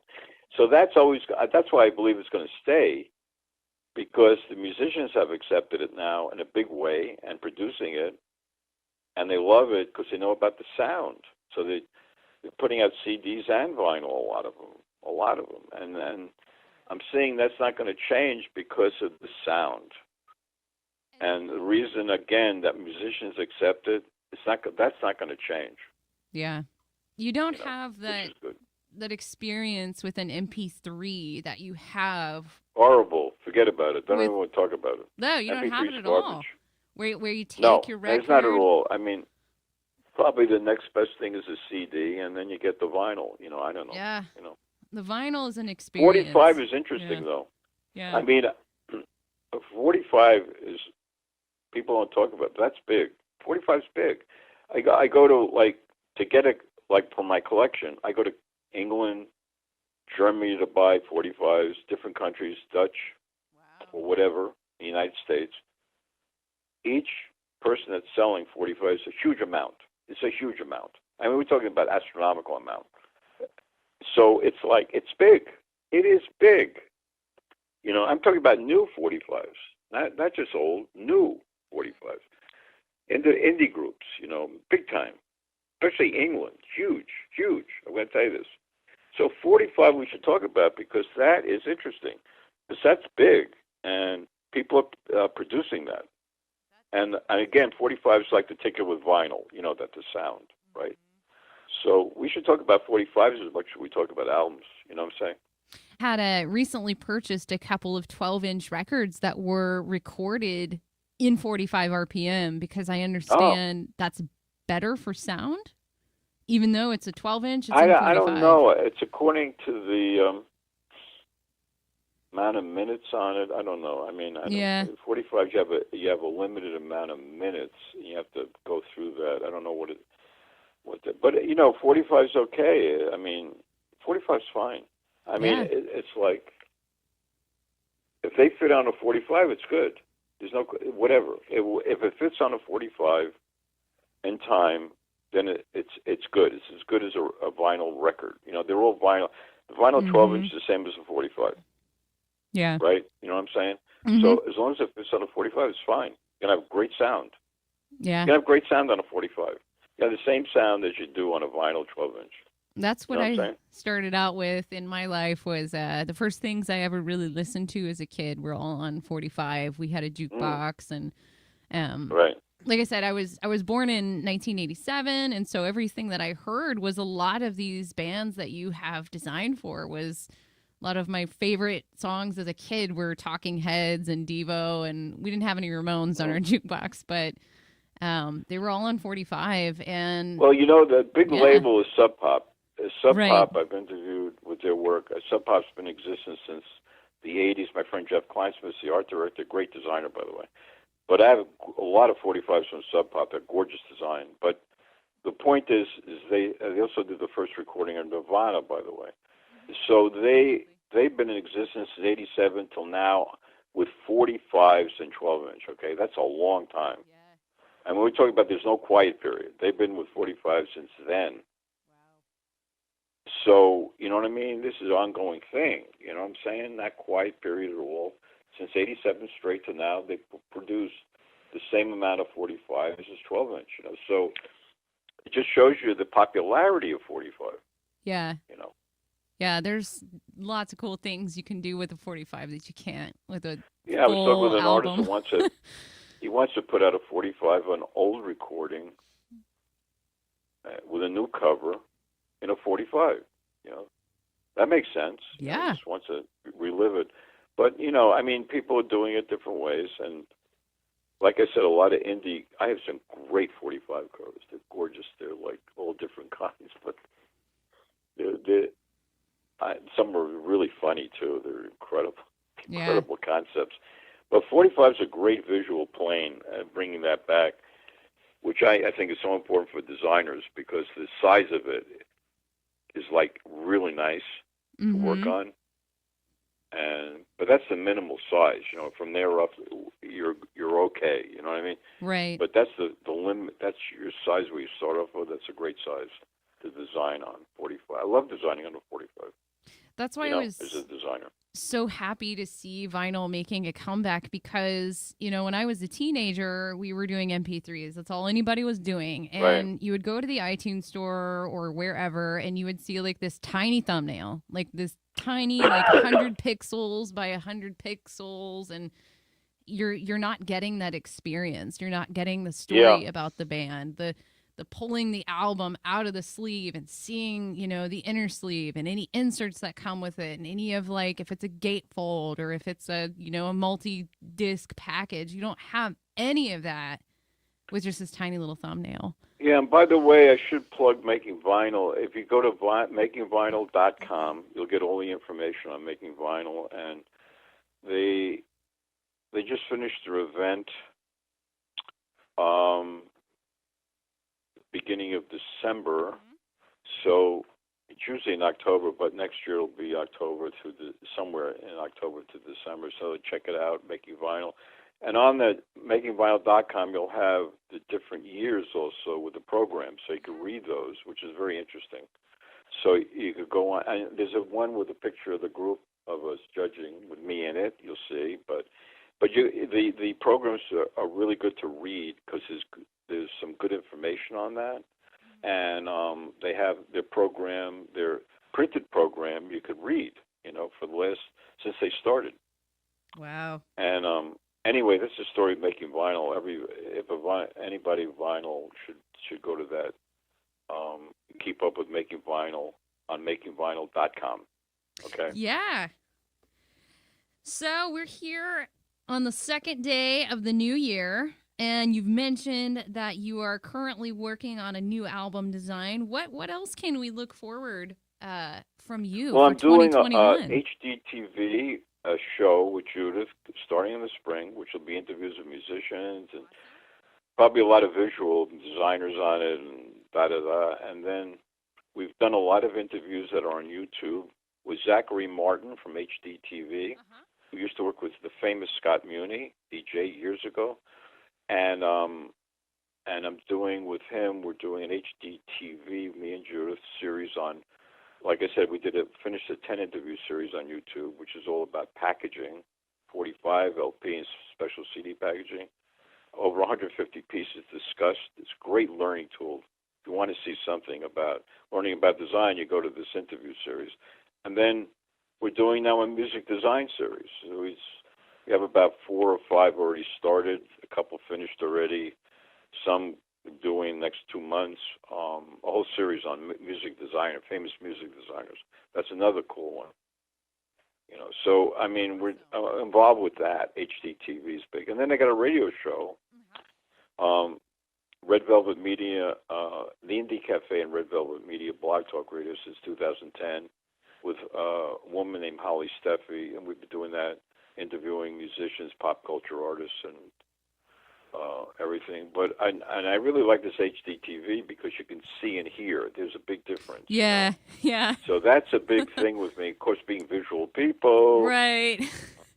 It's like when Judith and I were on Sirius XM radio, which is a great show, it's a big power show, but couldn't see anything.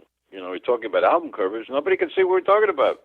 Yeah, exactly. So I said to myself, wow, we got to get them. So now this is becoming a thing, and there's a lot of HDTV shows coming on, and it's a good thing to be part of. And again, I like radio with Holly. I do that too. Gosh, I can't wait to check those out. Yeah. That's something I enjoy to listen to while I work. And yeah. Marky Ramone has a great show on Sirius I was interviewed on, the other Ramone, Marky. Yeah. But he's a good friend of mine, and he has a great show on Sirius. He had me on about That's right. Ramones, Yeah, he has a great show, but he's a Ramone carrying on the Ramones tradition, Actually, I made a point about Marky. Everybody... What? Well, some people kind of... there's like, oh, he wasn't the original drummer and all this other stuff. But in my opinion, Marky is the person that held the torch in between the first Ramones resurgence. The first he's Ramones... also he's a great drummer too, Rocky. He's a great drummer, power drummer. Yeah. I don't think we have 2 more hours for me to go into how great Marky is, because you're right. Yeah, I saw Marky did a book signing, and we did a punk. I wrote for Punk Globe magazine with this other writer, Nikki Palomino, and we did some great interviews with Zach Starkey and Chris Stein. The Ramone show was on there. Oh, the Traveling Ramone show. I didn't even talk about that. Yes, the Traveling Ramone show, I did a punk interview on that. That was big. That was the Ramone show. Went from Queens Museum to Grammy Museum. My God, you got to talk about that. Yeah, that was 2016 incredible. to 17. A lot of Monty Melnick's pieces were in it. So Monty was involved. The album cover stuff was in it. A great show. And the Queens Museum show that Mark C. Miller curated, by the way, and I interviewed him in Punk Magazine on the show, and that was incredible. Yeah. So that show went to the Grammy Museum, and in a smaller form. The big one was Queens. That was a great show, but we never talked about that. That was an important show. Is that anywhere online where? What? Is that anywhere online where folks can see it? I don't know. I haven't researched it, but I started to look for it and I couldn't find anything. A couple of years ago. It was Monster. It was again, I went to the Grammy Museum, it was a smaller show, and I went, and of course started at the Queens Museum. Right. And Monty sort of founded that with some other people, and it was a great show. Great show. Yeah, I was very upset that I missed that show. It looks like it ran 2016 to 2017, and Oh God, yeah, it was around there, and it was up for a while. It made the Queens Museum. I don't think they've had a show since or before as big as that at all. yeah. But it was meant to be there, the home of the Ramones. You know, the Queens. Mm-hmm. Monty. I told Monty he should have a street named after him. Yeah. You know, seriously, Monty's he's like the other one. I mean, Right. road manager for their whole life, and known Monty for years. Really good person. And you had him on, I think, Rocky, right? Yes, You I had did. Monty on. That was my So first Monty, major Monty's interview. big. Yeah, Monty's big. Monty's big. And, you know, whatever they say about Marky, he's a great friend of mine. He's always supportive of me. I support him. He's always been good to me, and he's a great power drummer. I just think yeah. He is really a great power. You know, it's funny. So I saw Marky did this book that I interviewed him on, and years ago, and he was in New York, and he was on tour with his band, you know, at that time, and went to see him, and Monty's standing next to me, and you know how many Ramone shows he's seen in his life. I don't have to tell you, thousands, right? So he says to me, as Marky's playing with the band, he's saying, you won't believe this, he's saying to me, Spencer, geez, they're really fast. Monty said that? Yeah, and he said to me, this is a real trip. This is a real, yeah, he said that to me, and I almost fell off my chair. I'm thinking all the Ramone shows and 180 miles per hour, including the ones I saw, but more Monty's life. And all the shows he's seen, and they're going 4,000 miles per hour.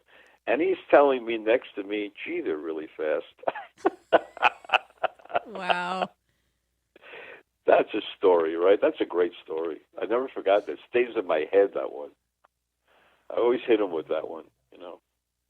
Yeah. But that book, people should get. I'm going to point that up. If you probably mentioned it, On the Road with the Ramones. That's a great. The new edited book is unbelievable. It really is. A lot of stories. It's got the album cover section now.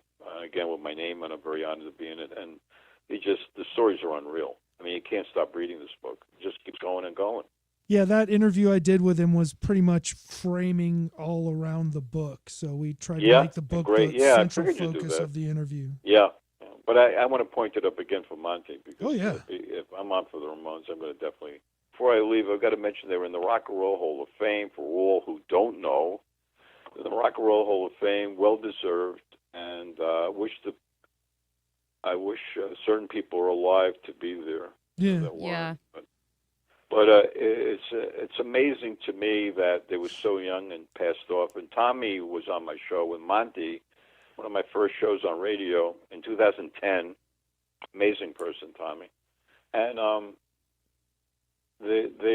it's amazing they all went at such a young point of their life. That's what amazes me. Yeah.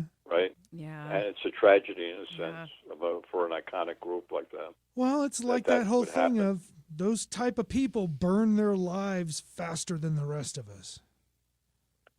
Yeah, I mean, you're right. Each one of them had their whole trip. You had Dee Dee, especially with all the stuff that he was taking, and then you had they all had different stories. But you know, it's I'm so honored I designed for them, and so it's like after it was over, when they left Sire, I didn't chase groups. I didn't chase Talking Heads. Chris Franz always said this to me, Spencer, you should have chased us, because I did great stuff with them. But I didn't. I was so busy that it didn't faze me, you know. And the Ramones was the other one. I could have easily designed for them after end of the century, but I didn't go after them. I was so busy with other stuff that I didn't think about it. But now when I think about it, I say, geez, I wish I... But you know what? It's okay, because I designed really good stuff for both of them, you know, Talking Heads and for the Ramones, you know. So, you know what I'm saying? So I like what I designed for them. It was very, very cool designs I did for each of them. And they're iconic, you know, pieces that I did. So I'm just thankful I did that work with them. You know what I'm saying? Yeah. But I should have went after them, and I didn't. But you I was busy with other rock things going on, and I didn't think about chasing them, which is ridiculous when I think about it after. But now I think, well, it's okay. I did great work with them, so I'm talking about them, like I'm talking with you today. I'm very honored to work some piece of their life. It's a big, like Monty said that. Monty said something in his book was interesting and really hit me in the head the other day because I didn't read it till the other day, believe it or not. And he said this. He felt bad that he was not recognized. But he said, in thinking about it, he felt bad about that. They wouldn't talk about him. You know what I mean? And you figure all the time he was with the Ramones and all that stuff. But then he said, you know what? I'm honored to be a part of their life. And that made up for that, see? Yeah. And that's the way I feel. But it's mind-blowing what he said. You know what I'm saying? Right. And it was a very inner thing that he brought out in the book. And you had to find where this was, but I think it's a very, knocked me off my chair in a way. Because I didn't know he felt that way, But it makes sense. But then in the end, it was an honor to work for them, and I feel the same way in my own life, you know what I mean? But I don't know. I'm part of their life. Everybody knows my part, but you know what I mean? By him saying that meant a lot to me, that he came out okay, and he's okay with that because of what he was in their life and how he accepts it. I think it's amazing, actually. Yeah, because what was created just around the Ramones with everybody involved, it was something that is really indelible. I mean, it's forever. It's the whole thing together with everybody's input, and I think that's really wonderful. And also I got to bring up before I leave the other parts of it. You got Richie Ramone, you got C.J. Ramone, you got Marky Ramone, you've got Monty Melnick. These are all carrying the torch for the Ramones, and they're alive, And they're all major parts of that whole history. With myself, I think, in some part of it. But they're all major, and of course, Seymour Stein's still alive. He signed them. But, they're all major parts of the Ramones' history. And, you got Linda Ramone, you got Mickey Lee, right? You got Mickey Lee, and you got Linda, and they fight each other. Of course, you got the Ramones family fighting each other. And I'm friends with all of them, thank God. But, each one fights with each other. You have Mickey fighting with Linda, But, it's all this Ramones family. It still is existing and carrying it on, Yeah. Linda goes outrageous on Facebook with the Johnny pictures, I don't have to tell you. Well, can I insert something here? Insert. I think that Linda is just as important as Marky. Because I hate to get into all the conjecture and all the negative shit, but to me, it seems to me like it's not so much Linda's trying to get all this attention for herself. It's that she is still trying to keep the Ramones alive, and so was Marky, and they both deserve a lot of credit for that. Yeah, I think all of them do. I take it as everybody's on an equal level here, to tell you the truth. And you're right. I mean, she's a big part of it. It's like all the names I mentioned, and I think they're all equally involved in that way. They all keep the Ramones tradition in whatever, part they played, or just the Ramones history alone. Each one has its own thing. And even though they don't get along, I can tell you that, with Marky doesn't get along with Linda, and I don't know if he gets along with Mickey, and Mickey doesn't get along with Linda. That whole interspersing family fight thing that always prevails. They still all individually carry the Ramones tradition in a pure way. And that's what Yoko Ono does with John Lennon. Yeah. I mean, she is so pure about it with John. And she has our books and everything. She knows who I am. And Sean, and that purity is in this whole family thing I'm talking about. You know what I mean? Yeah, I do. And that's very important. That's very important. And I think you're right about that. I mean, yeah, Linda's a very big thing. I mean, she really is. I mean, I've known her for years, but she's a really big thing. But they all are. Yeah. Marky is a big part of it, and Richie and CJ, great people, by the way. Richie I'm very close with, and CJ, Wow. And they're all great. I mean, and of course Monty, I mean, they're all great people. Mickey Lee, But there's turmoil in the Ramones family. I'll tell you that. In any family. You can't put certain things together because they will not agree. That's what's unfortunate. You don't get great art without conflict. Well, in music, it's interesting about that. I got to mention this though. The Beatles' White Album and double album. Yep. All the songs great. And also Exile on Main Street, the double album with the Stones. All great songs on each album, which is very difficult. We're talking about 2 albums on each one. All great. No fillers, what we call. All great songs. Those 2 albums had a lot of turmoil, what we're talking about, in relativity. They had turmoil during those 2 albums. But what was created was amazing. So in a sense, we're talking about turmoil here, but what's created is still amazing. I mean, each one of those people that we're talking about just carries the torch, right, Rocky? I mean, that's literally what it is. There's no one person more than another person, I don't think. As far as I'm concerned, all of them are equal, and they all have the same passionate thing, and each one is dynamic in a certain way of what they are. That's just my point. You know what I'm saying? I got you. But no, they're all important to me. I mean, they're all important because they carry the Ramones torch, and they all do it the right way. That's what's the most important. They do it the right way. It's like Yoko and carrying John's torch the right way. I have to relative to that. Yeah.